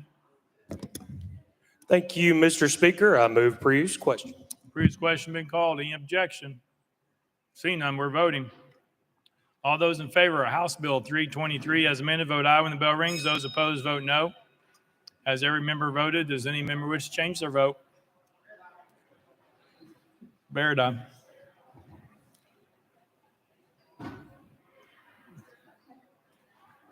Mr. Clerk, take the vote. Ayes 89, 6 nays. House Bill 323 have received constitutional majority. I hereby declare passed without objection. The motion reconsider is tabled. Call up next bill, Mr. Clerk. House Bill 706 by Chairman Doggett. Chairman Doggett, you're recognized. Thank you, Mr. Speaker. If you can, I move that we roll this bill to Monday night's regular calendar. Without objection, roll to Monday. Call up next bill, Mr. Clerk. House Bill 584 by Representative Gant and others relative to employment of medical professionals. Mr. Speaker, the Senate bill is on the desk. Representative Gant, you're recognized. Thank you, Mr. Speaker. I move to substitute and conform to Senate Bill 0560. Representative Gant moves to substitute and conform to Senate Bill 560, probably seconded without objection. So ordered. Representative Gant. Thank you, Mr. Speaker. I move passage of Senate Bill 0560 on third and final consideration. Representative Gant moves passage of Senate Bill 560 on third and final consideration, probably second. Mr. Clerk, call it First Amendment. House Health Committee Amendment number 1, Mr. Speaker, same as Senate Amendment number 1. Chairman Terry, you're recognized. Thank you, Mr. Speaker. Move to withdraw. Without objection, amendment number 1 withdrawn. Next amendment, Mr. Clerk. House Health Committee Amendment number 2, Mr. Speaker, same as Senate Amendment number 2. Chairman Terry, you're recognized. Thank you, Mr. Speaker. Move to withdraw. Without objection, amendment number 2 withdrawn. Next amendment, Mr. Clerk. Mr. Speaker, no further amendments. Representative Gant, you're recognized. Thank you, Mr. Speaker. This legislation paves the way for Magnolia Hospital in Mississippi to license their employees for an emergency room facility to be placed in McNairy County, specifically Selmer. This only pertains to McNairy County, and the Mississippi Hospital is located just across the Mississippi line by about 16 miles, and this credentials their employees to be able to work at that facility in Tennessee. I renew my motion. Representative Gant renews his motion. Any discussion on the bill? Seeing none. Any objection to the question? Seeing none. All those in favor of Senate Bill 560 vote aye when the bell rings. Those opposed vote no. Has every member voted? Does any member wish to change their vote?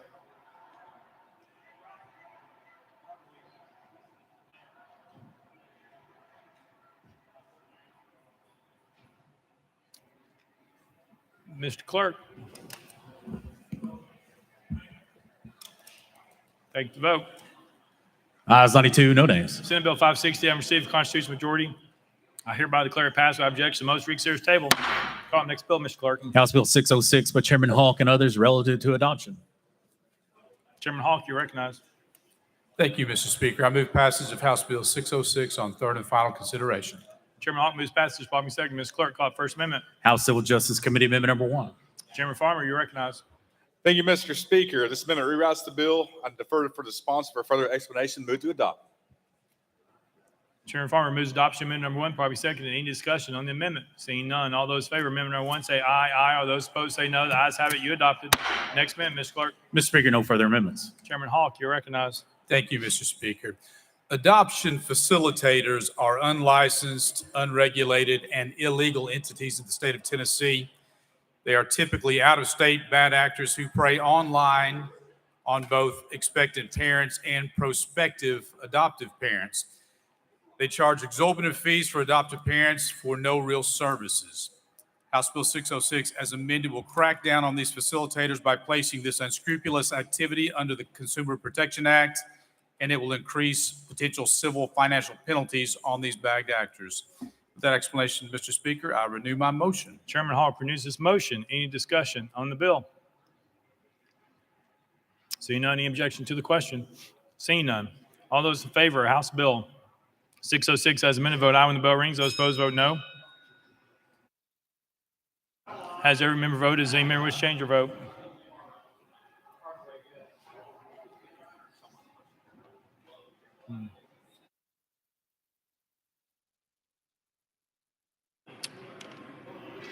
Mr. Clerk, take the vote.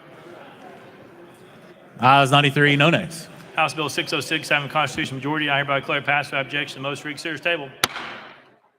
Call up next bill, Mr. Clerk. House Bill 1321 by Representative Haynes relative to the use of global positioning systems while operating school buses. Mr. Speaker, the Senate bill is on the desk. Chair Lady Haynes, you're recognized. Thank you, Mr. Speaker. I move to substitute and conform to Senate Bill 1434. Chair Lady Haynes moves to substitute and conform to Senate Bill 1434, probably second without objection, so ordered. Chair Lady Haynes, you're recognized. Thank you, Mr. Speaker. I move passage of Senate Bill 1434 on third and final consideration. Chair Lady Haynes moves passage 1434 on Senate Bill 1434 on third and final consideration, probably second. Ms. Clerk, call it First Amendment. House Transportation Committee Amendment number 1. Mr. Speaker, it's the same as Senate Amendment number 1. Chairman Howell, you're recognized. Thank you, Mr. Speaker. Same as the Senate amendment. Move to withdraw. Without objection, amendment number 1 withdrawn. Next amendment, Mr. Clerk. Mr. Speaker, no further amendments. Chair Lady Haynes, you're recognized. Thank you, Mr. Speaker. This bill authorizes a school bus driver to use a portable electronic device for navigation of the school bus and for accurately accounting for students at bus pickup and drop-off locations through the use of the device's global positioning system under certain conditions. Currently, the way the law is written right now, bus drivers have to use paper maps if they need directions, and this will be much safer. With that, Mr. Speaker, I renew my motion.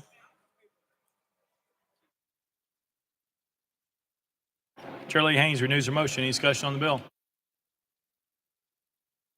Seeing none, any objection to the question? Seeing none. All those in favor of Senate Bill 1434 vote aye when the bell rings. Those opposed vote no. Has every member cast their vote? Does any member wish to change their vote?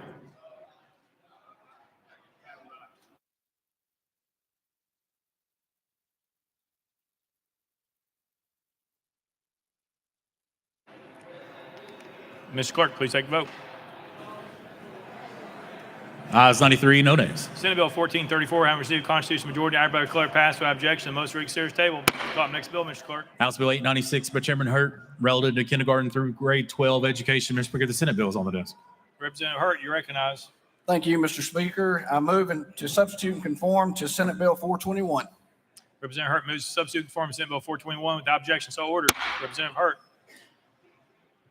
Thank you, Mr. Speaker. I move passage of Senate Bill 421 on third and final consideration. Representative Hurt moves passage of Senate Bill 421 on third and final consideration. Probably second. Ms. Clerk, call it First Amendment. Mr. Speaker, no amendments filed. Representative Hurt, you recognize. Thank you, Mr. Speaker. Senate Bill 421 looks to address the standards review and input process for English, language arts, math, science, and social studies. It looks to extend it from 6 years to 8 years.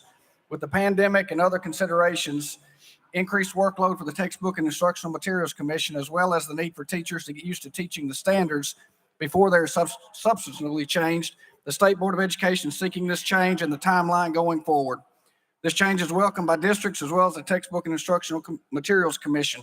With that, Mr. Speaker, I'll renew my motion. Representative Hurt renews his motion. Any discussion on the bill? Representative Pearson. Thank you, Speaker. Sponsor, would you yield to a couple questions? Chairman Hurt. Yes. Representative Pearson. Thank you. One of the first things I did actually when I was 15 was fighting to get textbooks in our schools because it was underfunded. And so I'm really interested in this issue. My mom teaches English and language arts. And so I just had a couple of questions, and I hear some of your reasoning. The pandemic and things like that might have delayed things. Is this a permanent change or something temporary until the backlog is fixed? Representative Hurt. It will be a permanent change. Representative Pearson.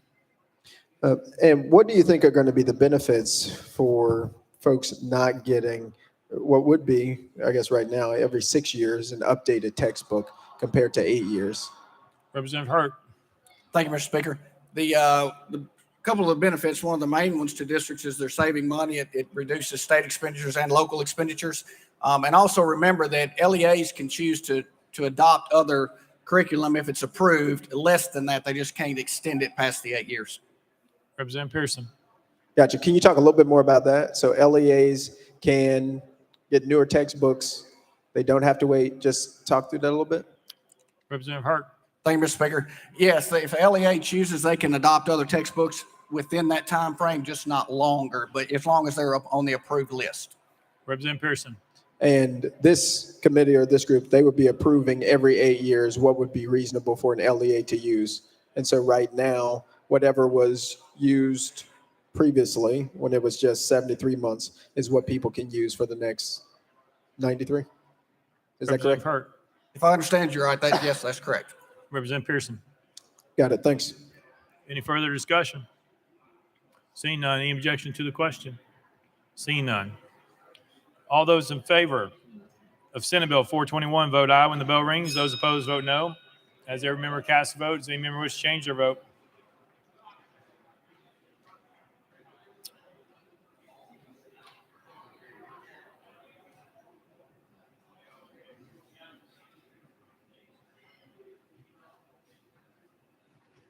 Mr. Clerk, take the vote. Ayes 88, 5 days, 3 present, unvoted. Senate Bill 421, having received constitutional majority, I hereby declare passed by objection. The motion reconsiders table. Call the next bill, Mr. Clerk. House Bill 493 by Deputy Speaker Johnson relative to nursing home assessments. Deputy Speaker Johnson, you're recognized. Thank you, Mr. Speaker. I move passage of House Bill 493 on third and final consideration. Deputy Speaker Johnson moves passage. Is probably second. Mr. Clerk, call the First Amendment. House Insurance Committee Amendment number 1. Chairman Kumar, you're recognized. Thank you, Mr. Speaker. This amendment rewrites the bill, move to adopt, and defer to the sponsor for explanation. Thank you. Chairman Kumar moves adoption amendment number 1, probably second. Any discussion on the amendment? Seeing none. All those in favor of adopting amendment number 1 say aye, aye. All those opposed say no. The ayes have it. You adopt the next amendment, Mr. Clerk. Mr. Speaker, no further amendments. Deputy Speaker Johnson, you're recognized. Thank you, Mr. Speaker. House Bill 493 extends the annual nursing home bed assessment until June the 30th of 2024. I renew my motion. Deputy Speaker Johnson renews his motion. Any discussion on the bill? Representative Mitchell. I call previous question. Previous question's been called. Any objection? Seeing none. Oh, I got one in the back. One going once, twice. No, you got to have 3. We're voting. All those in favor of House Bill 493 as amended, vote aye when the bell rings. Those opposed, vote no. As every member voted, does any member wish to change their vote?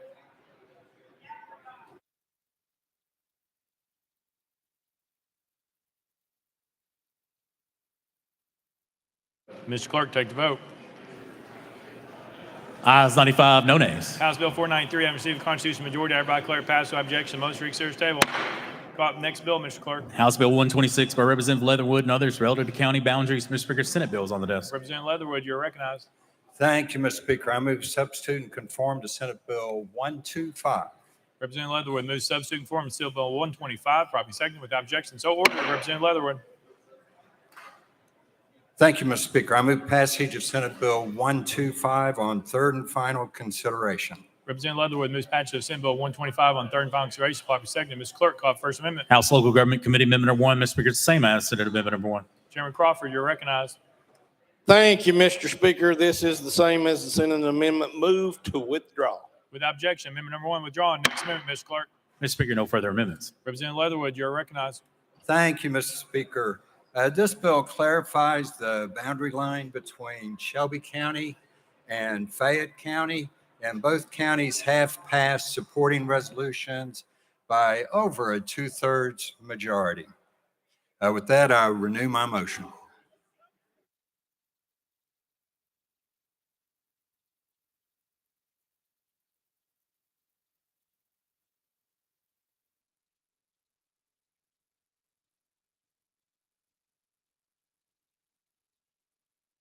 Representative Leatherwood renews his motion. Any discussion on the bill? Representative Hardaway. Thank you, Speaker. To my colleague, the sponsor, does that mean now that all of our Shelby County commissioners live in Shelby County? Representative Leatherwood. Yes, it does. And I'm very happy to take care of their situation for my two constituents there. Representative Hardaway. I certainly support the bill. Let's bring our Shelby County commissioners home. Thank you. Representative Leatherwood. Very good. I renew my motion. He renews his motion. Any discussion? Representative Parkinson. Thank you, Mr. Speaker. I'm just going to throw a little red meat here, but didn't these folks run against you? Representative Leatherwood. I renew my motion. Representative Parkinson. Thank you, Mr. Speaker. Honestly, I'm proud of you being, the stand-up person that you are. This is a good bill and good job. And Shelby County is growing because of this, right? Representative Leatherwood. With or without this, Shelby County's growing. And I appreciate your support and both y'all's kind words. Any further discussion? Seeing none, any objection to the question? Seeing none. All those in favor of Senate Bill 125, vote aye when the bell rings. Those opposed, vote no. Has every member cast a vote? Does any member wish to change their vote? Ricci, aye. McCallum, aye. Cochran, aye. Hardaway? Hardaway. Hardaway. Are you an aye? You are an aye? Aye. Mr. Clerk, take the vote. Ayes 95, no nays. Senate Bill 125, and received constitutional majority. Everybody declare passed without objection. The most reconsidered is tabled. Call up next bill, Mr. Clerk. House Bill 498 by Representative Martin of Carroll relative to telehealth. Mr. Speaker, Senate bills on the desk. Representative Martin, you're recognized. Thank you, Mr. Speaker. I move to substitute and conform to Senate Bill 721. Representative Martin moves substitute and conform to Senate Bill 721, probably seconded without objection. So ordered. Representative Martin. Thank you, Mr. Speaker. I move passage of Senate Bill 721 on third and final consideration. Representative Martin moves passage of Senate Bill 721 on third and final consideration, probably seconded. Ms. Clerk, call up First Amendment. House Insurance Committee Amendment Number 1. Mr. Speaker, same as Senate Amendment Number 1. Chairman Kumar, you are recognized. Thank you, Mr. Speaker. This amendment is the same as the Senate amendment. Move to withdraw. Without objection, Amendment Number 1 withdrawn. Next amendment, Ms. Clerk. Mr. Speaker, no further amendments. Representative Martin, you're recognized. Thank you, Mr. Speaker. House Bill 498 is in regard to telemedicine and physician assistant access. Currently, 10 of your 12 visits can be done remotely via telemedicine, with 2 having to be in site or in person. This bill will allow all 12 to be done virtually. Second part of this bill allows currently there's a 16-month prior engagement. You'd have to see the person face to face. This would put an exemption into that to help with behavioral health. This is going to help get patients in quicker into the process and get them the care they need at a faster rate. With that, I stand ready for question. You renew your motion? I renew my motion. Representative Martin renews his motion. Any discussion on the bill? Representative Pearson. Thank you. Just one quick question. I've had some doctors and residents come from Shelby County, a UT Health Science Center, worried particularly about a lot of power being given to physician assistants without having any sort of approvals or relationship with a practicing physician who's done, say, 16,000 hours of practice. Does this bill in any way give away the power of doctors to physician assistants? Representative Martin. Thank you, Representative. No, it does not. This is still allowing that same collaboration to happen just virtually instead of them having to go into the office to meet with them. Representative Pearson. Got it. Thanks. Any further discussion? Representative Towns? Yes, sir. Thank you, Mr. Speaker. Sponsor yield. Representative Martin. He does. Representative Towns. Thank you very much. Sponsor, tell me this, Mr. Representative. Under this scenario, can there ever be a case where I'm never physically seen by the doctor? Representative Martin. Thank you, sir. The first visit in this situation would be virtual, and the next one would be in person. Representative Towns. What if there's some kind of psychological conditioning going on and it may require, as that patient may decline, whether or not there's a need for that person to at least see physically, because when we are in present you see certain things, certain signs. And with all that's going on in the world today, with the psychological thing, we don't want to ensure that we are not having enough visits to be able to detect and discern something that you can hide behind the screen. Thank you, sir. Thank you, Representative. Yeah, so currently in that situation, this would allow them just that first visit to be seen, if they come into a hospital setting or whatnot, to get them seen and get the access of where we need them to go, direct them in the right steps. And then those follow-up visits would be. Representative Towns. Thank you, Mr. Speaker. So what we're saying is that if the doctors have an attentive ear and they hear something, they, even if I insist to being seen on the screen, they can insist that you come in and let me take a closer look as a physician. Am I correct with that? Representative Martin. Yes, sir. That's still up to the clinician or the physician's astute what they're going to do in that situation. So it gives the ability for the doctor to be the doctor in that role. Representative Towns. Thank you, Mr. Speaker. Thank you, sponsor. Thank you. Any further discussion? Seeing none, any objection to the question? Seeing none. All those in favor of Senate Bill 721, vote aye when the bell rings. Those opposed, vote no. As every member voted, does any member wish to change their vote?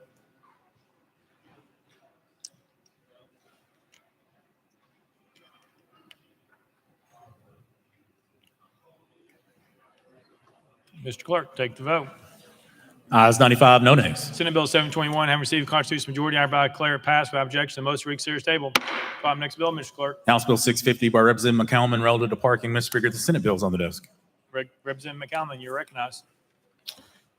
Thank you, Mr. Speaker. I move to substitute and conform to Senate Bill 649. Representative McCallum moves substitute form Senate Bill 649, properly seconded without objection. So ordered. Representative McCallum. Thank you, Mr. Speaker. I move passage of Senate Bill 649 on third and final consideration. Representative McCallum moves passage of Senate Bill 649 on third and final consideration, properly seconded. Mr. Clerk, call it First Amendment. House Commerce Committee Amendment number 1. Chairman Vaughn, you're recognized. Thank you, Mr. Speaker. We move to withdraw. Chairman Vaughn moves adoption of House Amendment number 1, properly seconded. Oh, did you say withdraw or adopt? Let me just back that up for just a second there, Mr. Speaker. It rewrites the bill, so we're going to move to adopt and defer to the sponsor for further explanation. Thank you. Sounds like a great idea. Chairman Vaughn moves adoption of House Amendment number 1, properly seconded. Any discussion on the amendment? Seeing none. All those in favor of adoption of House Amendment number 1 say aye. Aye. All those opposed say no. The ayes have it. You adopt it. Next amendment, Mr. Clerk. Mr. Speaker, no further amendments. Representative McCallum, you're recognized. Thank you, Mr. Speaker. Members, this bill will be known as the Booting Consumer Protection Act. Basically, what it says is you've got companies that go around and put vehicle immobilization devices on vehicles that basically they're called boots.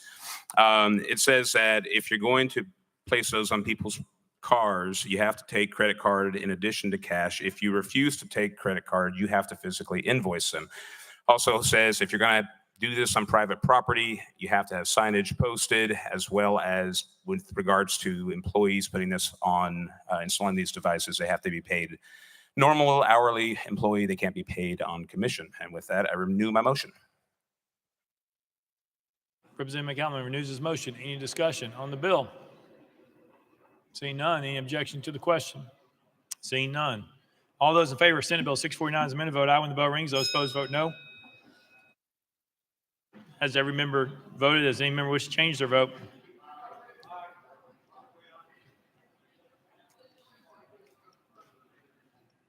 Mr. Clerk, take the vote. Ayes 94, no nays. Senate Bill 649 having received a constitutional majority, everybody declare passed without objection. Motion reads serious table. Next bill, Mr. Clerk. House Bill 1134 by Representative McCallum and others relative to county officials. Mr. Speaker, the Senate bill is on the desk. Representative McCallum, you're recognized. Thank you, Mr. Speaker. I move to substitute and conform to Senate Bill 1034. Representative McCallum moves substitute and conform Senate Bill 1034, brought in second without objection. So ordered. Representative McCallum.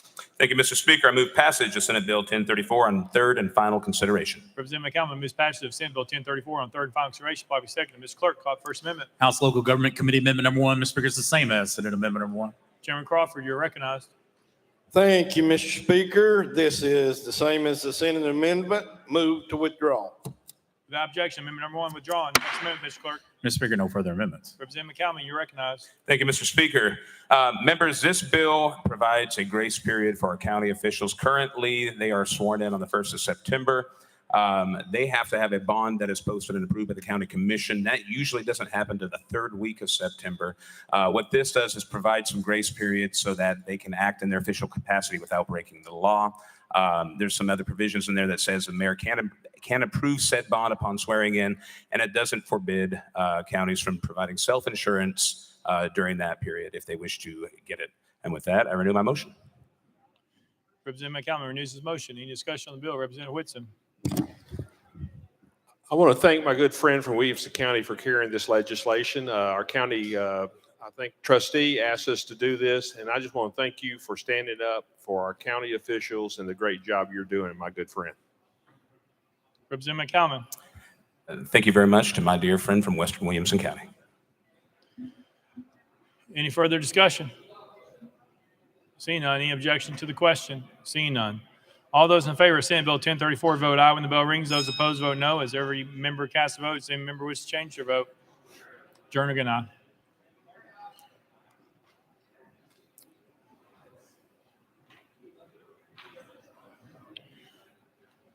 Mr. Clerk, take the vote. Ayes 94, no nays. Senate Bill 1034 and receive a constitutional majority. Everybody declare it passed without objection. Without objection, the motion to reconsider is tabled. Call up next bill, Mr. Clerk. House Bill 882 by Representative Martin, relative to elections. Mr. Speaker, the Senate bill is on the desk. Representative Martin, you're recognized. Thank you, Mr. Speaker. I move to substitute and conform to Senate Bill 0854. Representative Martin moves substitute and conform to Senate Bill 854, probably seconded without objection. So ordered. Representative Martin. Thank you, Mr. Speaker. I move passage of Senate Bill 0854 on third and final consideration. Representative Martin moves passage of Senate Bill 854 on third and final consideration, probably seconded. Mr. Clerk, call it First Amendment. House Local Government Committee Amendment number 1, Mr. Speaker, it's the same as Senate Amendment number 1. Chairman Crawford, you're recognized. Thank you, Mr. Speaker. This is the same as the Senate amendment. Move to withdraw. Without objection, amendment number 1 withdrawn. Next amendment, Mr. Clerk. Mr. Speaker, no further amendments. Representative Martin, you're recognized. Thank you, Mr. Speaker. This bill will allow candidates to be entitled not just to tally list and poll lists, but also to the addresses of those that have voted fail-safe in election. And with that, I would renew my motion.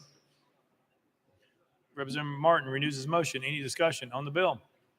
Representative Pearson. What is voted, forgive me. Thanks, Speaker. Sponsor, will you yield? Representative Martin. Yes. Representative Pearson. What does voted fail-safe mean? Representative Martin. Voting fail-safe would be like you went into a poll and you told them that this was your address, but they didn't have a record of it. And so you gave them that address so you could vote there. And so what this does, this allows a candidate to be able to get those addresses in a timely manner after an election, like they can get tally sheets. And with that, I will renew my motion. Representative Pearson. Gotcha. And they get that after a recount, during a recount? Representative Martin. Wouldn't necessarily be after a recount. It would be after the election. Representative Pearson. Got it. So as part of the tallies and things that you get, you as a candidate could request how many folks have moved or used a different address? Representative Martin. That's close.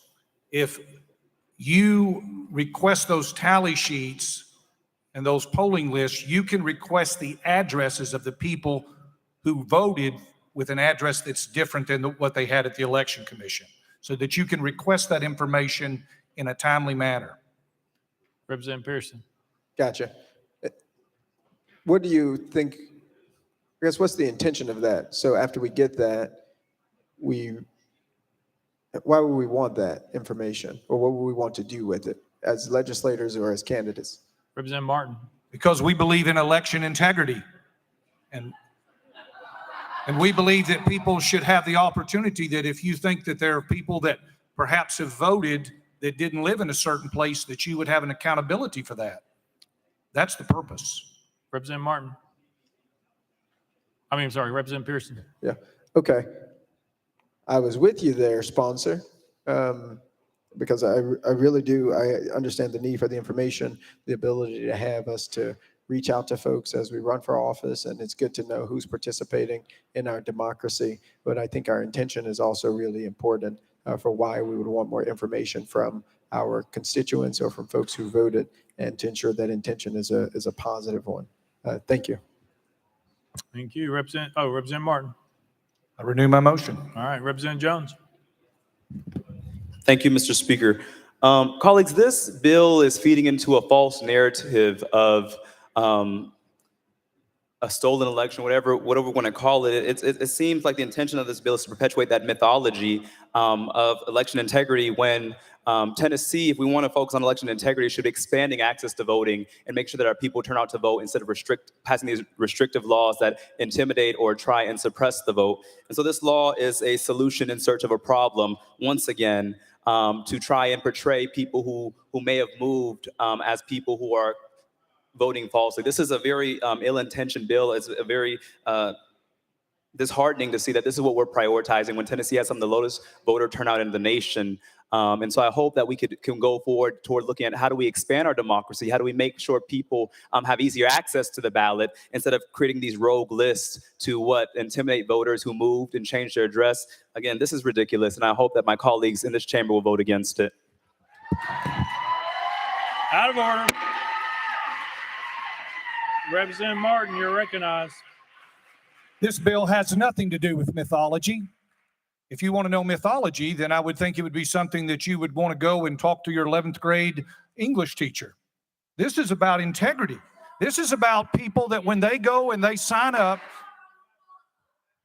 Without objection, Mr. Trooper, please remove those in the middle right there that are screaming down during the process. All right, Representative Martin, please continue. This bill is about giving people who run for office and the voters the confidence that the people that have gone in and voted in that precinct are indeed citizens of that precinct, so that there's no ambiguity when it comes to elections that we have. And with that, I yield. Representative Jones. Thank you, Mr. Speaker. Mr. Speaker, the ambiguity and the insanity that we see in this state is that it's easier to get a gun than it is to vote in this state. That's what we need to talk about. And this law that's trying to portray these citizens as committing election fraud is insulting.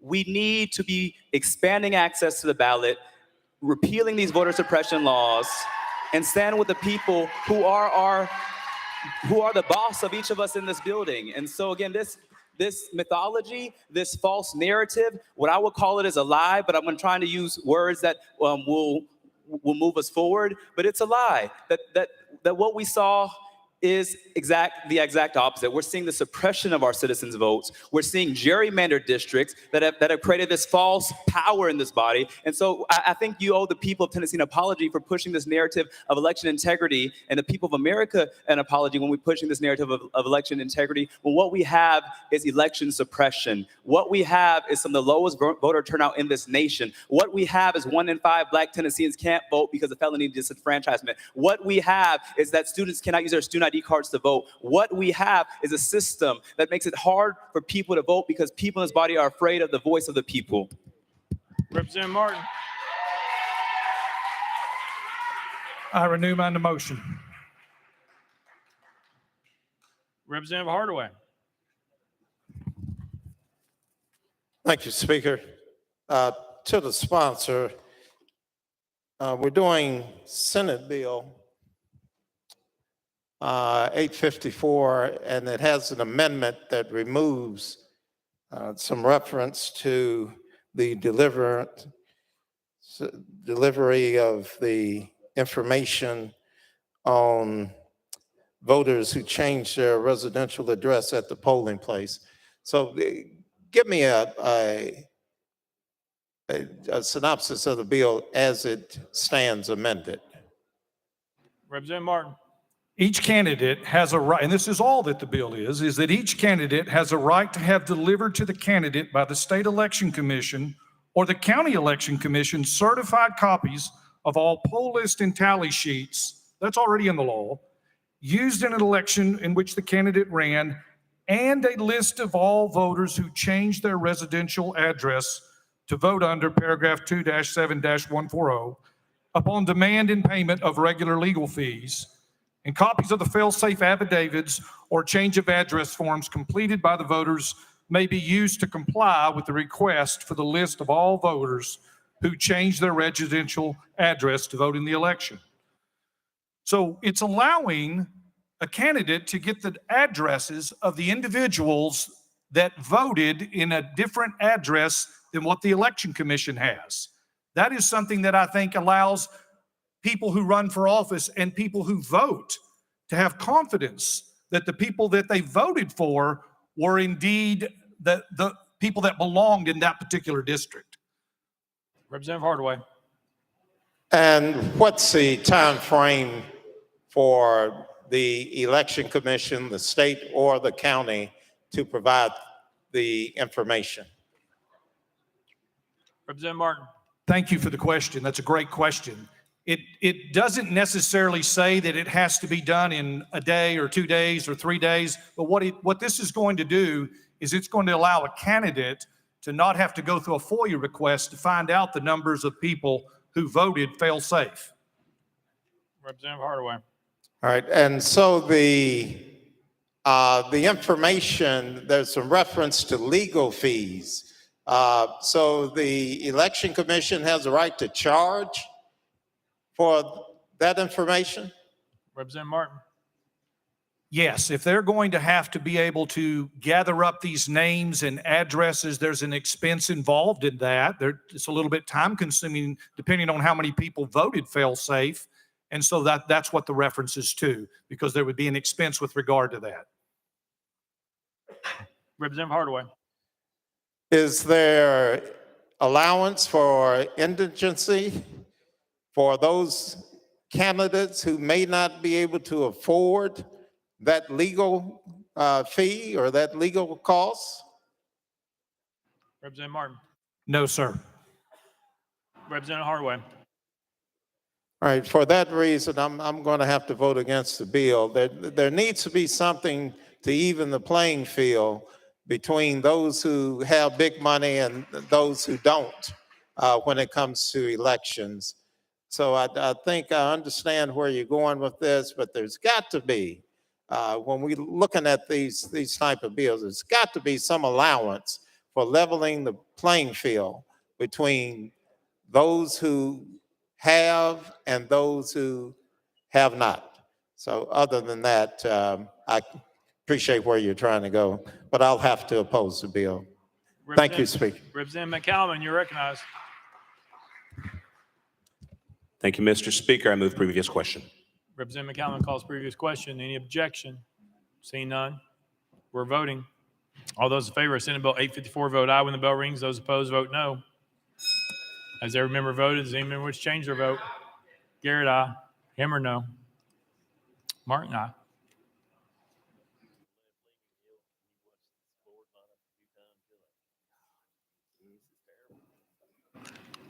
Mr. Clerk, take the vote. Aye, 73, 21 nays. Senate Bill 854 received constitutional majority. I hereby declare passed without objection. The motion for reconsider table. Call the next bill, Mr. Clerk. House Bill 529 by Representative Slater relative to educator licensure. Mr. Speaker, the Senate bill is on the desk. Chairman Vaughn, you're recognized. Thank you, Mr. Speaker. I'd move that we roll Representative Slater's next 3 bills to a calendar 1 week from today. Thank you.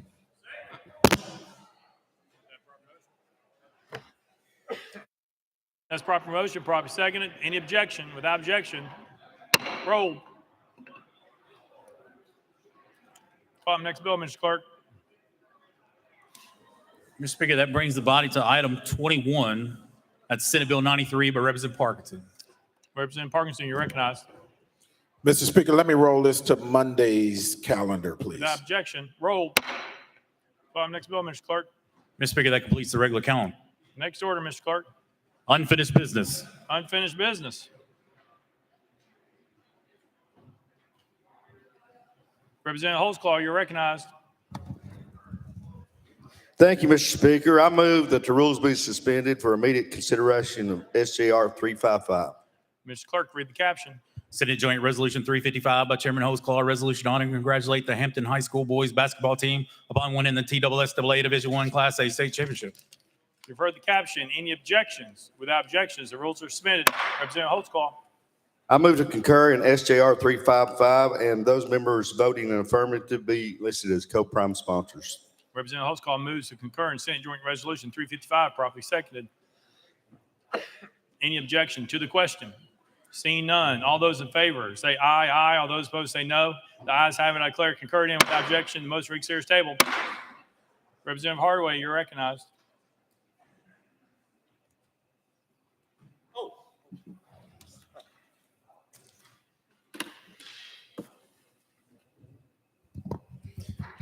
Thank you, Speaker. I move that the rules be suspended for the immediate introduction and consideration of HJR 512.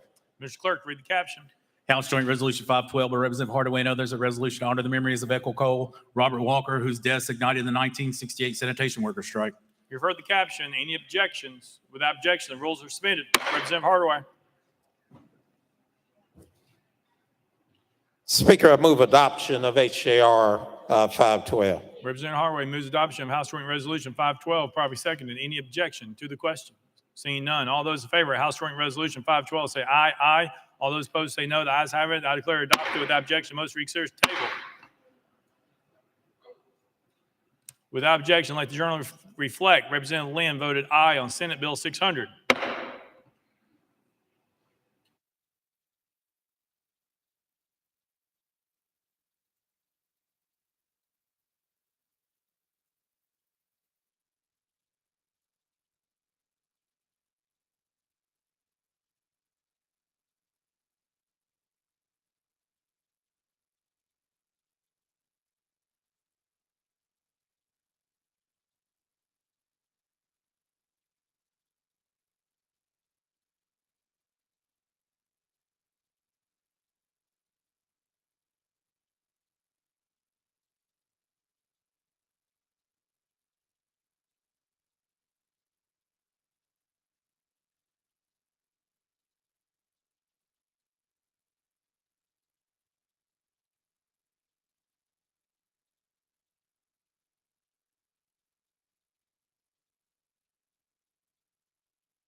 Lear Lambert, you're recognized. Thank you, Mr. Speaker. Members, sorry for the delay there for a moment. We have a couple of bills that we may need to suspend the rules to actually put into committee. They are not the resolutions that I think you may be anticipating that might be talked about in a moment. These are just bills that need to be placed in committee.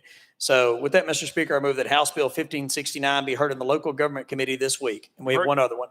You've heard the motion. Any objections? Without objection, so ordered.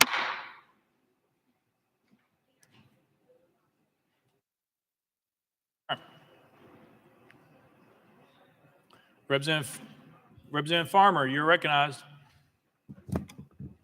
Thank you, Mr. Speaker. I filed House Resolution 63 to expel Rep. Justin Pearson of District 86 for disorderly behavior pursuant to Article 2, Section 12 of the Constitution of the State of Tennessee. Mr. Speaker, I move for the immediate introduction of House Resolution 63 that it be heard under unfinished business on Thursday. You've heard the motion, probably seconded. Objection, we're on the board. All those in favor, vote aye. All those opposed, vote no.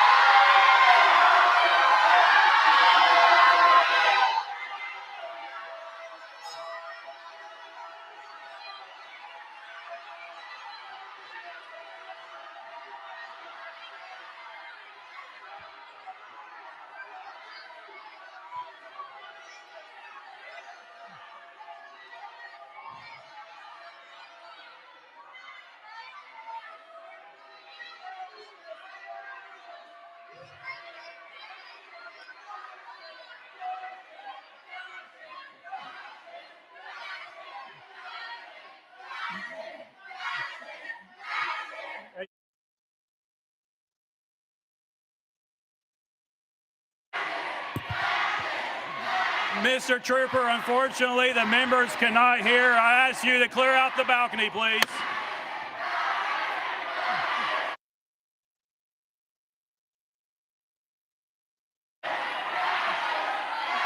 Mr. Trooper, please clear the balcony. We cannot hear what we're doing.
Mr. Clerk, take the vote.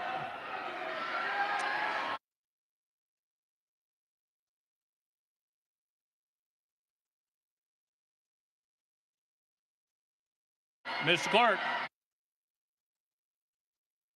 Mr. Speaker, ayes 70, 22 nays. It prevails.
Representative Bolso, you're recognized. Thank you, Mr. Speaker. I have filed House Resolution 64 to expel Representative Gloria Johnson of District 90 for disorderly behavior pursuant to Article 2, Section 12 of the Constitution of the State of Tennessee. Mr. Speaker, I move for the immediate introduction of House Resolution 64 and that it be heard under unfinished business on Thursday. You've heard the motion. There's objection. We're on the board. All those in favor, vote aye when the bell rings. All those opposed, vote no. Has every member voted? Does any member wish to change their vote?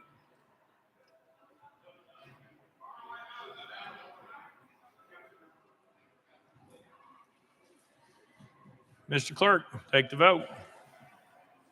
Aye, 72, 23 nays. It prevails. Representative Halsey, you're recognized. Thank you, Mr. Speaker. I've filed House Resolution 65 to expel Representative Justin Jones of District 52 for disorderly behavior pursuant to Article 2, Section 12 of the Constitution of the State of Tennessee. Mr. Speaker, I move for the immediate introduction of House Resolution 65, and that it be heard under unfinished business on Thursday. You've heard the motion, probably seconded. There's objection. We're voting. All those in favor, vote aye when the bell rings. Those opposed, vote no.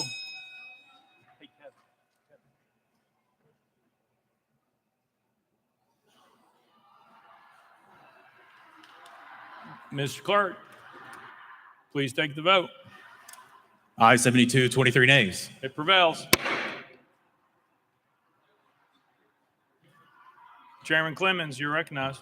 Thank you, Mr. Speaker. I would just like to note that under the House rules, felonious conduct is prohibited expressly under the House rules. Battery is a felony offense in Tennessee that involves any physical contact with another individual that is against their will or not consented to.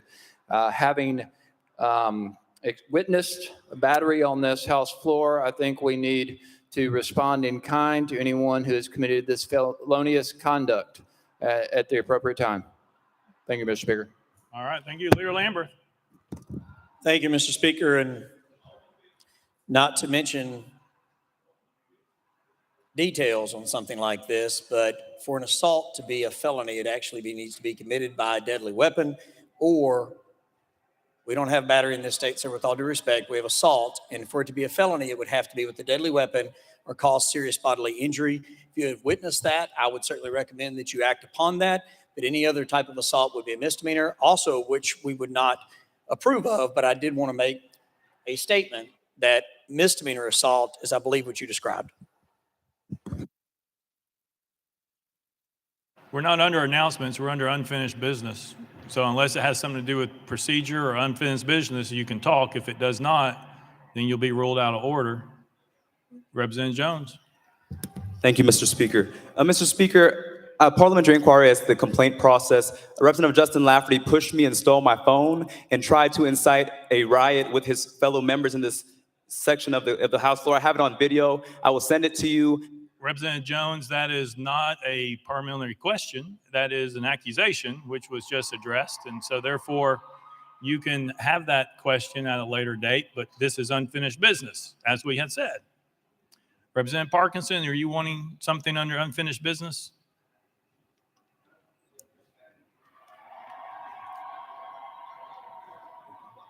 Oh, sorry about that. Representative Parkinson. Thank you, Mr. Speaker. And Mr. Speaker, and you may rule me out of order, but I'm concerned. I'm looking at all of this that's happening right here in this chamber. The activity, from all of us, we're all involved, every one of us. Whether you were in the scuffle or whether you were, part of creating martyrs out of other members, or this is not us. This is not us. We're bigger than this. We're better than this. Everything that has happened, all of the past stuff, the things that have happened with the new members and and all of this other stuff. These are things that we can work through as a body. We're bigger than this. And honestly, in watching the things that were taking place, it honestly hurts me to my heart. I know this body is full of a lot of good people, passionate people on all sides, but we're bigger than the actions that we have shown the entire country a few minutes ago. And before that, I'm asking leadership on the other side, leadership on this side, let's just get together and work through this. I know feelings have been hurt, temperatures are raised, emotions are high, but you know, all of it, honestly, all of it stems from all of us hurting because we lost 3 babies and 3 adults in a tragedy. Everyone is hurting. All of us and all of our people out there in the state of Tennessee are hurting. We can work through this. And I'm asking you, go home, pray about it. Ask the Lord to give you a little clearance, to give you some grace, some energy, add more love to the pot, so that we can all come back as a brotherhood, as a community, as fellows, as leaders in our state. We didn't look like leaders a few minutes ago, y'all, but we're bigger than that. We're better than that. And I'm asking you, let's go home. Let's pray about it. Let's let cooler heads prevail. Let's come back and let's make Tennessee the best state that it can be. And let's make this chamber the best it can be by having the conversations that we need to have. Remember, Mr. Speaker, we talked about the why. Let's get back to asking why so we can find out what's really going on. Thank you, Mr. Speaker. Thank you. Next order, Mr. Clark. Announcements. Announcements. Representative Williams. Thank you, Mr. Speaker. Members, the Finance Appropriations Subcommittee will hold hearings on appropriation amendments and those requests tomorrow, Tuesday, April 4th at 10:30 a.m. in House Hearing Room 1. That's the first hearing for budget appropriations are tomorrow at 10:30. Note, the members are not required to present their appropriation amendment request. This hearing is for informational purposes only, to give you an opportunity to advocate on behalf of your communities. During these hearings, we will take up the members that wish to present their requests in the order in which they arrive at the hearing. We hope to end sometime around noon. If you have any questions, you can reach out to my office. Thank you, Mr. Speaker. Thank you. Representative Johnson and Knox. Thank you, Mr. Speaker. I'd just like to say, those who deny freedom to others deserve it not from themselves, as Abraham Lincoln said. Very well. Representative Halsey. Thank you, Mr. Speaker. The House Criminal Justice Committee will be hearing its final calendar the week of April 9th. The deadline to put bills on notice for this calendar will be 3:30 p.m. this Wednesday. Representative Crawford. Thank you, Mr. Speaker. The House Local Government Committee will begin hearing our final calendar next week on Tuesday, April the 11th. Deadline to put bills on notice will be this coming Wednesday, April the 5th at 3:30 p.m. Representative Grills. Thank you, Mr. Speaker, and just want to remind all the members that this coming Wednesday will be our annual Ag Day. The festivities will take place out on the Harwell Plaza at 9 o'clock. It'll be the House versus the Senate versus the governor in a corn shelling contest. So we'd love for as much participation and get out there, see the vendors, and breakfast will be at 7:30 on the 8th floor. Thank you much. Thank you. Any further announcements? Representative Jones. Thank you, Mr. Speaker. This is Holy Week as we enter Easter season, And on this Holy Monday, this is the day that Jesus overturned the tables in the temple and drove out the money changers. Jesus engaged in an act out of decorum because he knew that the dignity of the people who were being dishonored was more important than decorum. And so as someone who went to divinity school, as someone who served as a Methodist minister, I just want to lift up that revolutionary brown-skinned Palestinian named Jesus who engaged in good trouble. I want to talk about this Holy Monday, that God is not pleased with injustice, and that the light will shine, and that no matter what you do to us, we will not bow down. Representative Jones, you will have your chance to defend yourself on Thursday. Next order, Mr. Clerk. Roll call. Roll call.